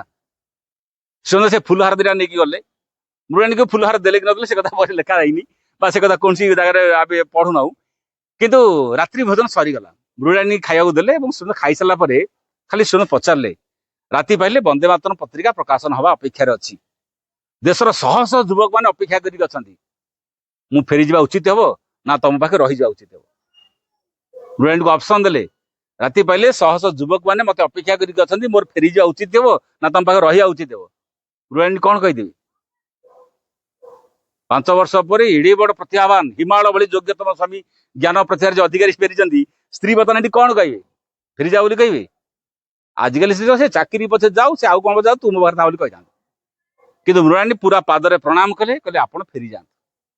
ଦେଶ ପାଇଁ ଯାହାଙ୍କ ଜୀବନ, ମୃଣାଳିନୀ ତ ଜାଣିଥିଲେ ନା ଶ୍ରୀମନ୍ତ କିଏ ବୋଲି, ତେଣୁ ସେ କହିଲେ ଆପଣ ଫେରିଯାଆନ୍ତୁ। ସେ ରାତି ଅଧରେ ଶ୍ରୀମନ୍ତ ଫେରି ଆସିଲେ। ଭୋର 4ଟା ବେଳକୁ ସେ ଛାତ ଉପରେ ପଦଚାରଣା କରୁଛନ୍ତି। ଚାରୁଦନ୍ତ ଭାବିଲେ ଶ୍ରୀମନ୍ତ ବୋଧେ କାଲି ରାତିରେ ଆସିନଥିବେ, ଅନେକ ଦିନ ପରେ ଯାଇଛନ୍ତି, ପତ୍ନୀ ସାରେ ଭେଟ ହେଇଥିବ, ସେ କାହିଁ ଆସିବେ? କିନ୍ତୁ ଦେଖିଲେ ରାତି 4ଟା ବେଳକୁ ପଦଚାରଣା ହଉଛି, ମାନେ ଆଶ୍ଚର୍ଯ୍ୟ କଲେ ରାତି 4ଟା ବେଳକୁ ପଦଚାରଣା କି କରୁଛନ୍ତି? ଛାତ ଉପରେ ଉଠି ଯାଇ ଦେଖିଲେ ଯେ ଶ୍ରୀ ଅରବିନ୍ଦ ପଦଚାରଣା କରୁଛନ୍ତି। ପଚାରିଲେ ଆପଣ କାଲି ରାତିରେ ପଳେଇ ଆଇଲେ ନା ଏବେ ଆସିଲେ? ନାଇଁ କାଲି ରାତିରେ ମୁଁ ପଳେଇ ଟିକେ ବିଳମ୍ବିତ ରାତିରେ ହେଲା ପଳେଇ ଆସିଲି। ନା ମୃଣାଳିନୀ ସାର୍ ଆପଣ ଭେଟ ହେଇନି କି? ସେ କହିଲେ ଭେଟ ହେଲା। ଖାଦ୍ୟ ଦେଲେ, ଖାଦ୍ୟ ପରସିଲେ ଏବଂ ଖାଦ୍ୟ ଖାଇ ସାରିଲା ପରେ ମୁଁ ଆସିଲି। ନା ମୃଣାଳିନୀ ଆପଣଙ୍କୁ ଛାଡ଼ିଦେଲେ? ଏତେ ଦିନ ପରେ ଆପଣ ମୃଣାଳିନୀ ସହ ଭେଟ ହେଇଥିଲା, ଆପଣ ଛାଡ଼ିଦେଲେ? ଶ୍ରୀମନ୍ତ କହିଲେ ମୃଣାଳିନୀ ବିଦା ଦେଲେ ବୋଲି ତ ଆସିଲି, ଯଦି ମୃଣାଳିନୀ ମତେ ବିଦା ନ ଦେଇଥାନ୍ତି ମୁଁ କେବେ ବି ଆସିନଥାନ୍ତି। ନା ଆପଣ କଣ କହିଲେ, ସିଏ ଆପଣଙ୍କୁ କଣ କଲେ ଯେ ବିଦା ଆପଣଙ୍କୁ ଦେଇଦେଲେ? କହିଲେ ମୁଁ ତାଙ୍କୁ କହିଲି ରାତି ପାଇଲେ ବନ୍ଦେ ମାତରମ ପତ୍ରିକା ପ୍ରକାଶନ ହବ, ଦେଶର ଶହ ଶହ ଯୁବକ ମାନେ ଅପେକ୍ଷା କରିକି ଅଛନ୍ତି, ମୋର ଫେରିଯିବା ଉଚିତ ହବ ନା ରହିବା ଉଚିତ ହବ, ଦେଶ ପାଇଁ ମୋର କଣ କରିବା ଉଚିତ ହବ? ମୃଣାଳିନୀ ହସି ହସି ବିଦା ଦେଲେ, କହିଲେ ଆପଣ ଫେରିଯାଆନ୍ତୁ। ତାଙ୍କର ଅନୁମତି ନେଇକି ତ ଆସିଲି, ବିନା ଅନୁମତିରେ ମୁଁ ଆସିନାହିଁ। ଚାରୁଚନ୍ଦ୍ର ଲେଖିଛନ୍ତି, କହିଲେ ଆମେ ଆଶ୍ଚର୍ଯ୍ୟ ହେଲୁ, ହିମାଳୟକୁ ଦେଖିଲେ ଆମେ ଯେତିକି ଆଶ୍ଚର୍ଯ୍ୟ ହେଇଥାନ୍ତୁ, ସେ ଶ୍ରୀମନ୍ତ ଦେଖିକି ଆଶ୍ଚର୍ଯ୍ୟ ହେଲୁ, ଏ ବ୍ୟକ୍ତି କଣ 5 ବର୍ଷ ପରେ ଯାଇକି ପତ୍ନୀକୁ ଭେଟିଛନ୍ତି, ରାତିରେ ଖାଇଦେଲା ପରେ ପଳେଇଆଇଲେ। ମାନେ ଧନ୍ୟ ବି ସେ ମୃଣାଳିନୀ, ଧନ୍ୟ ବି ସେ ଶ୍ରୀ ଅରବିନ୍ଦ। ଏମାନଙ୍କ ଚିନ୍ତା ଚେତନା ଭିତରେ କେବଳ ଦେଶ କଥା ଛଡା ଆଉ ଦ୍ୱିତୀୟ କଥା କିଛି ନଥିଲା। କେମିତି ଭାରତବର୍ଷ ସ୍ୱାଧୀନ ହଉ। ଏବଂ ସେ ଲେଖୁଥିଲେ, ମାନେ ମା ବି ଲେଖିଲେ, ଯୁଗ ଯୁଗର ଭାରତ ମରିଯାଇ ନାହିଁ। ଭାରତ ଗୋଟେ ସମୟରେ ଅବଦମିତ ହେଇଛି, ନିଶ୍ଚେଷ୍ଟ ହେଇଛି, ଏଇଭଳିଆ ଅସୁବିଧା ଯାଇଛି। ଯୁଗ ଯୁଗର ଭାରତ ମରିଯାଏ ନାହିଁ। ଭାରତ ତାର ସୃଜନମୟୀ ବାଣୀ ଏ ପର୍ଯ୍ୟନ୍ତ ପ୍ରକାଶ କରି ସାରି ନାହିଁ। ଭାରତ ଆହୁରି କିଛି ନୂଆ କଥା ପ୍ରକାଶ କରିବ। ତେଣୁ ଭାରତ ବର୍ଷ ଭିତରେ ଅତୀତର ଅପେକ୍ଷା କରିକି ଅଛି, ପୁଣି ନୂଆ କଥା ଭାରତ ସମଗ୍ର ବିଶ୍ୱକୁ ଦବ, ଯୋଉଟା କି ରବୀନ୍ଦ୍ରନାଥ ଠାକୁର ସେ ଦେଖିଲା ପରେ ଜାଣିଥିଲେ। ରବୀନ୍ଦ୍ରନାଥ ଠାକୁର ସେଠୁ 6 ବର୍ଷ ବୟସରେ ବଡ, 6 ବର୍ଷ ବୟସରେ ବଡ, କିନ୍ତୁ ସେ ଦେଖିଦେଲା ପରେ କହିଥିଲେ ଅରବିନ୍ଦ ରବୀନ୍ଦ୍ର ଘେନ ନମସ୍କାର। ଶ୍ରୀଅରବିନ୍ଦ ଦେଖିକି କହିଥିଲେ ଅରବିନ୍ଦ ରବୀନ୍ଦ୍ର ଘେନ ନମସ୍କାର ବୋଲି କହିଥିଲେ। ସେଣୁ ନମସ୍କାର ଜାଣିଥିଲେ। ସ୍ୱଦେଶ ଆତ୍ମାର ବାଣୀ ମୂର୍ତ୍ତି ତୁମେ, ଦେଶର ହଉଛନ୍ତି ଆତ୍ମା ଶ୍ରୀଅରବିନ୍ଦ, ଭାରତବର୍ଷର ଆତ୍ମା ବୋଲି ଲେଖିଛନ୍ତି ରବୀନ୍ଦ୍ରନାଥ ଠାକୁର। ଏବଂ ଯୋଉଦିନ ଶ୍ରୀଙ୍କର ବିଚାର ଚାଲିଥିଲା କୋର୍ଟରେ, ଯୋଉଦିନ ଲର୍ଡ ବିଚକ୍ରାଫ୍ଟ ବିଚାରପତି ବସିଥିଲେ ଏବଂ ନଟରାଜ ସାହେବ ବିରୁଦ୍ଧରେ ଯେତେ ପ୍ରକାର ବୟାନ ଦେଇ ସାରିଲେ, ଏବଂ ତାପରେ ଦେଶବନ୍ଧୁ ଚିତ୍ତରଞ୍ଜନ ଦାସ ବସିଥିଲେ, ଉଠିଲେ, କହିଲେ ମୋର ଧାଡିଏ କହିବାର ଅଛି। ଯିଏ ଏତେ ମୌନ ହେଇକି ଛିଡା, ମାନେ ଶୁଣ କାଠ ଗୋଡାରେ ପୁରା ମୌନ ହେଇକି ଛିଡାଇଥିଲେ, ମୁହଁକୁ ତଳୁ କରିକି ପଦେ ବି କହୁନଥିଲେ। ସିଏ କହିଲେ ଯିଏ ଏତେ ମୌନ ହେଇକି ଛିଡାଇଛନ୍ତି ତାଙ୍କ ବିଷୟରେ ମୋର ପଦେ କହିବାର ଅଛି, ଏବଂ ସେଇଟା ଇତିହାସର ସେ ବାଣୀ ହେଇକି ରହିଲା। ଦେଶବନ୍ଧୁ ଚିତ୍ତରଞ୍ଜନ ଦାସ କହିଲେ, long after this controversy will be hushed in silence, long after this turmoil this agitation will have ceased, long after he is dead and gone, his words he will be looked upon as the poet of patriotism, the prophet of nationalism and the lover of humanity. Long after he is dead and gone, his words will be echoed and re-echoed not only in India but across distant seas and lands. ଏତିକି ଚିତ୍ତରଞ୍ଜନ ଦାସ କହିଲେ। यार ओडिया ହଉଛି ସେ କହିଲେ long after this controversy will be hushed in silence. ଆଜିର ଯୋଉ ବିଚାର ବିତର୍କ ଚାଲିଛି, ୟା ଦିନେ ସ୍ତବ୍ଧ ହେଇଯିବ, ଦିନେ ନିରବତାରେ ପରିଣତ ହେଇଯିବ। long after this turmoil this agitation will have ceased. ତାଙ୍କ ବିରୁଦ୍ଧ ଯେତେ ବୟାନ ଯେତେ ଯାହା ସବୁଦିନ ନିଶ୍ଚିହ୍ନ ହେଇଯିବ, କୁଆଡେ ଅଦୃଶ୍ୟ ହେଇଯିବ। He is dead and gone, ଦିନ ଆସିବ ସିଏ ନଥିବେ, ଏଇ ମରଦ୍ୱାର ବିନାଶ ହେଇଯାଇଥିବ। He will be looked upon as the poet of patriotism, ସ୍ୱଦେଶ ପ୍ରେମର କବି ରୂପରେ ପୂଜା ପାଉଥିବେ। The prophet of nationalism, ଜାତୀୟତାର ଶ୍ରେଷ୍ଠ ପ୍ରବର୍ତ୍ତକ ରୂପରେ ପୂଜା ପାଉଥିବେ। and the lover of humanity, ମାନବ ଜାତିର ପ୍ରେମିକ ରୂପରେ ପୂଜା ପାଉଥିବେ। long after he is dead and gone, ଦିନ ଆସିବ ସିଏ ନଥିବେ, ତାଙ୍କର ମରଦ୍ୱାର ବିନାଶ ହେଇଯାଇଥିବ। He will be looked up, his words will be echoed and re-echoed, ତାଙ୍କର ବାଣୀ ଧ୍ୱନିତ ପ୍ରତିଧ୍ୱନିତ ହଉଥିବ। not only in India, ଖାଲି ଭାରତରେ ନୁହେଁ, but across distance seas and lands, ସମୁଦ୍ର ସେପାରି ଯେତେ ଦେଶ ଦେଶାନ୍ତର ଅଛି, ସାରା ବିଶ୍ୱରେ ତାଙ୍କର ବାଣୀ ଧ୍ୱନିତ ପ୍ରତିଧ୍ୱନିତ ହଉଥିବ। ଶ୍ରୀ ଅରବିନ୍ଦ ଆଜି କାଠଗଡାରେ ଛିଡା ହେଇନାହାନ୍ତି, ବିଶ୍ୱ ଇତିହାସର ବିଚାର ଆଡରେ ଛିଡା ହେଇଛନ୍ତି। ଏତିକି ଦେଶବନ୍ଧୁ ଚିତ୍ତରଞ୍ଜନ ଦାସ କହିଛନ୍ତି, ତ ବିଚାର ସାଙ୍ଗେ ସାଙ୍ଗେ ବଦଳିଗଲା। ଏଇ ପ୍ରେରଣାଟା, ଏଇ ବାଣୀ ଗୋଟାକୁ ଯୋଉଟା ଆସିଲା ଦେଶବନ୍ଧୁ ଚିତ୍ତରଞ୍ଜନ ଦାସ ଭିତରେ, ଏଇ ବାଣୀ ତ ଭଗବାନ ହିଁ ଦିଅନ୍ତି, ଏଇ ବାଣୀ ତ ଭଗବାନ ହିଁ କରନ୍ତି। ତେଣୁ ଗୋଟେ ସମୟ ଥିଲା ଶ୍ରୀଅରବିନ୍ଦଙ୍କୁ କିଛି ଜାଣିବାର ଅବକାଶ ନଥିଲା, କିନ୍ତୁ 1914 ମସିହା ପରେ ମା ଯେତେବେଳେ ଆସିଲେ ଶ୍ରୀଙ୍କ ଲେଖାକୁ ଏତେ ପ୍ରକାଶିତ କରିଲେ ସମଗ୍ର ବିଶ୍ୱରେ ଶ୍ରୀଙ୍କ କଥାକୁ ଜାଣିଲେ। ସବୁଠୁ ବଡ କଥା ହଉଛି ଭବିଷ୍ୟତ ସମୟ ଆସିବ ଯୋଉ ସମୟ ଶ୍ରୀଙ୍କ ଯୁଗ ଆରମ୍ଭ ହବ। ଶ୍ରୀଙ୍କ ଯୁଗ ଆରମ୍ଭ ହବ ଏଇ ଦୃଷ୍ଟିରୁ ମାନବ ସମାଜ ପାଇଁ ଶ୍ରୀଙ୍କ ପ୍ରକୃତିରେ କଣ କରିଛନ୍ତି। ଆମେ ଯେତେବେଳେ ଗୋଟେ ଜାତୀୟ ପତାକା ତଳେ ଛିଡା ହୁଅନ୍ତି କି ଗୋଟେ ଆଧ୍ୟାତ୍ମିକ ପତାକା ତଳେ ଛିଡା ହୁଅନ୍ତି, ସାରା ଭାରତ ବର୍ଷ ଜାତୀୟ ପତାକାକୁ ସମ୍ମାନ ଦିଏ। ଜାନୁଆରୀ 26, ଅଗଷ୍ଟ 15 ସମସ୍ତେ ପତାକାକୁ ସମ୍ମାନ ଦିଅନ୍ତି, ନମସ୍କାର ହୁଅନ୍ତି। ପତାକା ଯଦି ଫରଫରେଇକି ଉଡୁଛି, ପତାକା କାହା ପାଇଁ ଫରଫରେଇକି ଉଡୁଛି? ଗୋଟେ ଖୁଣ୍ଟଟା ଛିଡା ହେଇଛି। ଖୁଣ୍ଟ ଯଦି ଭାଙ୍ଗିଯିବ, ଯଦି ଖୁଣ୍ଟ ନଈ ପଡିବ, ସେ ପତାକାର ମୂଲ୍ୟ କଣ? 10 ଟଙ୍କିଆ ପଛେ ପତାକା ହଉଥାଉ, ସେ ପତାକାକୁ ଲୋକ ସମ୍ମାନ ସେତିକି ବେଳେ ଦିଅନ୍ତି ଖୁଣ୍ଟଟା ଛିଡା ହେଇଯାଏ ବୋଲି। ଖୁଣ୍ଟ ନଈ ଗଲା ପରେ, ଖୁଣ୍ଟ ପଡିଗଲା ପରେ ସେ ପତାକାର କିଛି ମୂଲ୍ୟ ନାହିଁ। ଆଜି ଭାରତର ସ୍ୱାଧୀନତାର ପତାକା ଯଦି ଫରଫରେଇକି ଉଡୁଛି, ବା ଆମେ ଯଦି ଆଜି ସ୍ୱାଧୀନତା ଯଦି ବସିଛୁ, ତା ମୂଳରେ କିଏ? ଏ ସ୍ୱାଧୀନତା ପାଇଁ କଷ୍ଟ ସହିଛନ୍ତି କିଏ? ଏତେ କଥା ପୃଥିବୀକୁ ଆଣିଛନ୍ତି କିଏ? ମନ୍ଦିରର ଚୂଡା ଦେଖାଯାଏ, ମୂଳ ଦୁଆ ଦେଖାଯାଏ ନା। ଉପରଟା ସବୁବେଳେ ଦେଖାଯାଏ ନା, ତଳଟା ଦେଖାଯାଏ ନା। ଆଜି ସେମିତି ଯାହା କିଛି ଘଟିଛି ବା ଯାହା କିଛି ହଉଛି, ୟା ପଛରେ ଏ ଚେତନାର ମୂଳ କଥା କିଏ କରିଛି? ଭାରତର ନବଜାଗରଣତା କିଏ ଉଠେଇଲେ? ଭାରତ ସ୍ୱାଧୀନ ହେବା ଦରକାର ବୋଲି କିଏ କହିଲେ? 1918 ମସିହା ବେଳକୁ ମହାତ୍ମା ଗାନ୍ଧୀ ଆସିଲେ ଦକ୍ଷିଣ ଆଫ୍ରିକାରୁ, ବାରିଷ୍ଟରୀ ପାସ୍ କରିକି ଆସିଲେ। 1918 ମସିହା ବେଳକୁ ଭାରତର କେତେ କଥା ହେଇଗଲାଣି ତା ପୂର୍ବରୁ। ସେତେବେଳକୁ ଅଲରେଡି ତ ଶ୍ରୀମନ୍ତ ଛାଡିକି ପଳେଇଲେଣି, ପଣ୍ଡିଚେରୀ ପଳେଇଲେଣି। 1918 ମସିହା ବେଳକୁ ପଣ୍ଡିଚେରୀ କେତେ କଥା ଶ୍ରୀମନ୍ତ ଲେଖିଲେଣି। ଲୋକ ଆର୍ଯ୍ୟ ପତ୍ରିକା ଲାଇଫ୍ ଡିଭାଇନ୍ ଲେଖିବା ଆରମ୍ଭ କଲେଣି, ସିନ୍ଥେସ୍ ଯୋଗ ଲେଖିବା ଆରମ୍ଭ କଲେଣି, ହ୍ୟୁମାନ ସାଇକେଲ ଲେଖିବା ଆରମ୍ଭ କଲେଣି। 1918 ମସିହା ବେଳକୁ ମହାତ୍ମା ଗାନ୍ଧୀ ଆସିଲା ପରେ ସିଏ କହିଲେ ହଁ ଗୋଟେ ଭାରତ ବର୍ଷରେ ଅହିଂସା ଆନ୍ଦୋଳନ କଥା ଆରମ୍ଭ ହବା କଥା। କିନ୍ତୁ ଶ୍ରୀମନ୍ତ ସବୁ ଜାଣି ସାରିଲେଣି ଭାରତ ସ୍ୱାଧୀନ ହବ 1908 ମସିହାରେ ଜାଣିଲେଣି। ତେଣୁ ବାହାରକୁ ଗୋଟେ କଥା ଜାଣିଲା ବେଳକୁ ଯୋଉମାନେ ଦ୍ରଷ୍ଟା, ଯୋଉମାନେ ମହାନ ବ୍ୟକ୍ତି, ସେମାନେ ଆଗରୁ ବହୁତ କଥା ଜାଣି ସାରିଥାନ୍ତି। ତେଣୁ ଆଜି ଭାରତବର୍ଷ ବଞ୍ଚିଛି, ତା ପଛରେ ଯୋଉ ମହାନ ଚେତନାଟି, ମହାନ କ୍ରିୟାଟି କାର୍ଯ୍ୟ କରୁଛି, ତା ମୂଳରେ ଶ୍ରୀ ମାଙ୍କର ଆଦର୍ଶ, ମାଙ୍କ ଚେତନାଟି କ୍ରିୟା କରୁଛି। ଏବଂ ମା ତ ଆପଣ ଦେଖିଥିବେ ପଣ୍ଡିଚେରୀ ଆଶ୍ରମରେ ମା ପ୍ଲେ ଗ୍ରାଉଣ୍ଡ ଯୋଉ ଭାରତର ମାନଚିତ୍ର, ଅଖଣ୍ଡ ଭାରତ ମାନଚିତ୍ର କାଟିଛନ୍ତି, ମା ସେଇଠି ଛିଡା ହୁଅନ୍ତି ଏବଂ ସମଗ୍ର ଆଶ୍ରମ ସାଧକମାନଙ୍କର ଅଭିବାଦନ ଗ୍ରହଣ କରନ୍ତି। ମା ତ କହିଲେ ଇଣ୍ଡିଆ ଇଜ ମାଇ ସୋଲ, ଭାରତ ହଉଛି ମୋର ଆତ୍ମା। ମା ନିଜେ କହିଲେ ଭାରତ ହଉଛି ମୋର ଆତ୍ମା। ତାମାନେ ଭାରତ ମାତା ହଉଛନ୍ତି ନିଜେ ମା। ଭାରତ ମାତା ହଉଛି ନିଜେ ଏକ ଦିବ୍ୟ ଶକ୍ତି, ଏକ ଦିବ୍ୟ ଚେତନା। ତେଣୁ ଭାରତର ଭବିଷ୍ୟତର ମହାନ ବୋଲି କାହିଁ କୁହାଯାଉଛି? ଯେ ଯେହେତୁ ବର୍ତ୍ତମାନ ଭାରତବର୍ଷ ଏମିତି ଅବସ୍ଥାରେ ଅଛି, ଏଇଟା ସବୁଦିନ ରହିବ ନାହିଁ। ଏଇଟା ହଉଛି ଭାରତୀୟ ମାନଙ୍କର ଅଚେତନତାର ପରିଣାମ। ସୁଧୀର ସରକାରକୁ ଦିନେ ମା କହିଲେ, ତାଙ୍କ ପୁଅ ଯିଏ ମୋନାଦାଙ୍କୁ ଥରେ ମା କହିଲେ ଯାଇ ତୋ ବାପାଙ୍କୁ କହିଦେ, ରାତି ଦିନ କଣ କାନ୍ଦୁଛି, ଭାରତ ପରାଧୀନ ହେଇଛି, ଭାରତ ପରାଧୀନ ହେଇଛି ବୋଲି। ଭାରତର ଦାୟିତ୍ୱ ମୁଁ ନେଇଛି, ତୋ ବାପାକୁ କହିଦେ, ସେ କାନ୍ଦିବା ଦରକାର ନାହିଁ। ମାନେ ସୁଧୀର ସରକାର ତ ସାର୍ ଜେଲ ଯାଇଥିଲେ ନା, ଜେଲ ଗଲାବେଳେ ଯୋଉ କଷ୍ଟ ସହିଥିଲେ। ତେଣୁ କେତେକ ଥିଲେ ଯୋଉମାନେ ଭାରତ ପରାଧୀନ ହେଇଛି ବୋଲି କାନ୍ଦୁଥିଲେ ବି। ଆପଣ ଖୁଦିରାମଙ୍କ ଜୀବନୀ ପଢିବେ, ଖୁଦିରାମ ଯେତେବେଳେ ଶିବ ମନ୍ଦିର ଯାଉଥିଲେ, ସେ ଶିବଙ୍କର ମୂର୍ତ୍ତିକୁ କୁଣ୍ଢେଇ ଧରି କାନ୍ଦୁଥିଲେ, ପ୍ରଭୁ ମୋ ଦେଶକୁ ସ୍ୱାଧୀନ କରିଦିଅ। କେତେକ ବ୍ୟକ୍ତି ଥିଲେ ଦେଶ ସ୍ୱାଧୀନ ପାଇଁ କାନ୍ଦୁଥିଲେ। ଆମ ମାନର କାନ୍ଦ ନିଜ ପରିବାର ପାଇଁ, ଆମ କାନ୍ଦ ନିଜ ପାଇଁ, ନା ଆଉ କାହା ପାଇଁ ଆମେ କାନ୍ଦୁଛୁ? ସେ ଲେଖିଛନ୍ତି ସ୍ୱାମୀ ବିବେକାନନ୍ଦ ମାତ୍ର 39 ବର୍ଷ ବୟସରେ ଏତେ କାମ କଲେ। ଏତେ କାମ କେମିତି କଲେ? ଯେତେବେଳେ ଜଣେ ବ୍ୟକ୍ତି ଯେତେବେଳେ ଏତେ କାମ କରେ ବୋଲି ଆପଣ ଭାବୁଛନ୍ତି, ଆପଣ ଭାବନ୍ତୁନି ସେ ବ୍ୟକ୍ତିର ଏଟା ଏଇ ବାହାର ଶକ୍ତି, ସ୍ଥୂଳ ଶକ୍ତି। ଅନେକ ଦିବ୍ୟ ଶକ୍ତି ମାନେ ବିବେକାନନ୍ଦଙ୍କ ଭିତରେ ତାଙ୍କୁ ଆଶୀର୍ବାଦ ଦେଲା ଭଳି କାମ କରେଇଦେଲେ। ନହେଲେ ଜଣେ ବ୍ୟକ୍ତି ପାଦରେ ଚାଲିକି ସାରା ଭାରତବର୍ଷ ବୁଲିକି ବେଦ, ବେଦାନ୍ତ, ଜ୍ଞାନ, ଚେତନା ସବୁ ଦେଇପାରିବ? ଆପଣ ଯେତେବେଳେ ଗୋଟେ ଭଲ କାମ କରିବା ପାଇଁ ଚାହିଁବେ, ଅନେକ ଦିବ୍ୟ ଶକ୍ତି ମାନେ ଆପଣଙ୍କୁ ସାହାଯ୍ୟ କରିବେ। ଏବଂ ପର୍ଟିକୁଲାରଲି ବିବେକାନନ୍ଦ ମଧ୍ୟ ସେଇ ଶକ୍ତି ସାହାଯ୍ୟ କରିଥିଲା। ଏବଂ ଶ୍ରୀନଙ୍କ ଯଦି ଏଇ କାର୍ଯ୍ୟ କରିଛନ୍ତି, ଶ୍ରୀନନ୍ଦ କଣ ମନକୁ କାର୍ଯ୍ୟଟା କରିଗଲେ? ସ୍ୱୟଂ ଅତିମାନ ଚେତନା, ଅତିମାନ ଶକ୍ତି ମଧ୍ୟ ତାଙ୍କୁ ସମଗ୍ର ଶରୀରରେ ଆଧାରରେ ଅବତରଣ କରିକି କାର୍ଯ୍ୟଟି କରିଲା ବେଳେ ଏତେ ବଡ କାର୍ଯ୍ୟଟା ହେଲା। ନହେଲେ କେମିତି ହେଇଥିଲା? ଅତିମାନ ଶକ୍ତି କହିଲେ କଣ? ସିଏ ଯୋଉ ଶକ୍ତି ଶରୀରକୁ ଓହ୍ଲେଇ ଆସିଲା ପରେ ମାନେ ଶରୀରର ଯୋଉ ରଙ୍ଗ ବି ବଦଳି ଯାଉଥିଲା, ସେଇଟା ଏତେ କଣ ସାଧାରଣ କଥା? ଯୋଉଟା ଆସିଲା ତାମାନେ ଗୋଟେ ଦିବ୍ୟ ଶକ୍ତି ସାହାଯ୍ୟ କଲେ ମଣିଷ ଅସମ୍ଭବ କାର୍ଯ୍ୟକୁ ସମ୍ଭବ କରାଏ। ତେଣୁ ଆଜି ଯଦି ଭାରତବର୍ଷ ସ୍ୱାଧୀନ ଯଦି ହେଇଛି, ସେ ସ୍ୱାଧୀନତା ପଛରେ ଗୋଟେ ଦିବ୍ୟ ଶକ୍ତିର କ୍ରିୟା ଅଛି। ବହୁତ କଥା ତାର ଇତିହାସ ଅଛି। ଆପଣ ଯଦି ଦେଖିବେ ଦ୍ୱିତୀୟ ବିଶ୍ୱଯୁଦ୍ଧ ବେଳେ ଶ୍ରୀମନ୍ତ କେମିତି ଭାରତବର୍ଷକୁ ଦୁର୍ଗତି ରକ୍ଷା କଲେ, ବହୁତ କଥା ଅଛି। ଏ ସବୁ ଦିଗ ଯଦି ଆମେ ଚିନ୍ତା କରି ଦେଖିବା, ଭାରତବର୍ଷ ପ୍ରତ୍ୟେକ ସମୟରେ ଦେବତାଙ୍କର ହସ୍ତକ୍ଷେପରେ ଏ ଦେଶ ସୁରକ୍ଷିତ ହେଇଛି। ତେଣୁ ଏ ଦେଶର ଭବିଷ୍ୟତ ଆହୁରି ମହାନ। ତେଣୁ ସେଇ ମହାନତା ସମୟରେ ବର୍ତ୍ତମାନ ଭାରତୀୟ ମାନଙ୍କର କାମ କଣ? ଭାରତୀୟ ମାନେ ଯୋଉ କଥାଟି, ମୁଁ ତା ଲାଷ୍ଟ କଥାଟି କହୁଛି, ସେ ଲେଖିଛନ୍ତି ସେ କଥାଟି। ସେ କହୁଛନ୍ତି only the East has knowledge to truth,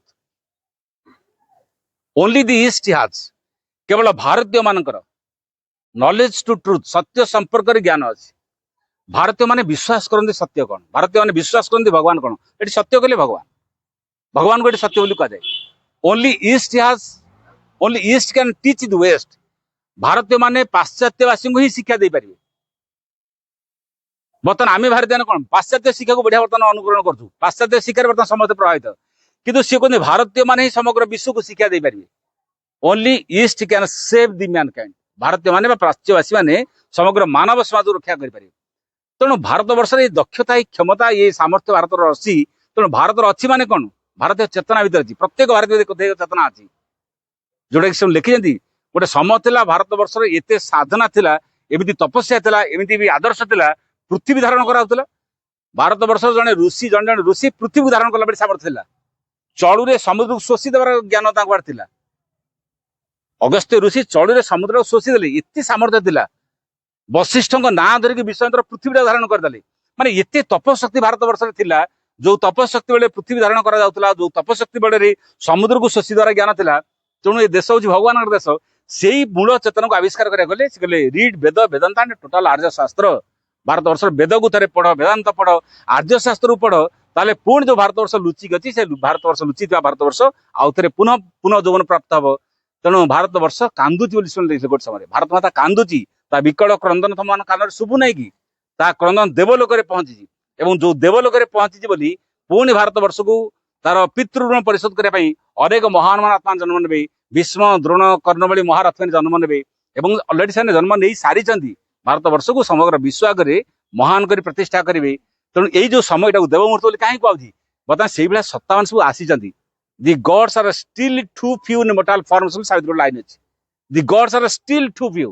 ଅନେକ ଦେବତା ମାନେ ଜନ୍ମ ହେଇସାରିଛନ୍ତି ମଣିଷ ଶରୀର ରୂପରେ। ହୁଏତ ଆମ ଆଖି ସେ ଭିତରେ ଆଣିବା ଆମେ ଦେଖି ପାରୁନାହାନ୍ତି, କିନ୍ତୁ ଅନେକ ଦେବତା ମାନେ ମଣିଷ ଶରୀରରେ ଜନ୍ମ ହେଇଛନ୍ତି, ଯୋଉମାନେ ପ୍ରକୃତରେ ଭାରତ ବର୍ଷ ପାଇଁ କାମ କରୁଛନ୍ତି, ଏବଂ ପୁଣି ଭବିଷ୍ୟତ ଭାରତ ବର୍ଷକୁ କେମିତି ମହାନ କରିବେ ସେଥିପାଇଁ କାମ କରିବା ପାଇଁ ସଂକଳ୍ପବଦ୍ଧ ହେଇଛନ୍ତି। ଆମମାନଙ୍କ ଭିତରେ ସେ ସଂକଳ୍ପ ବି ତିଆରି ହଉ, ଆମେ କିଛି କରିପାରିଲେ ଭାରତ ବର୍ଷ ପାଇଁ ସାର୍ଥକତା ହବ ଏବଂ ଜୀବନକୁ ଧନ୍ୟ କରିପାରିବା। ସମସ୍ତଙ୍କୁ ଧନ୍ୟବାଦ। ବନ୍ଦେ ମାତରମ୍।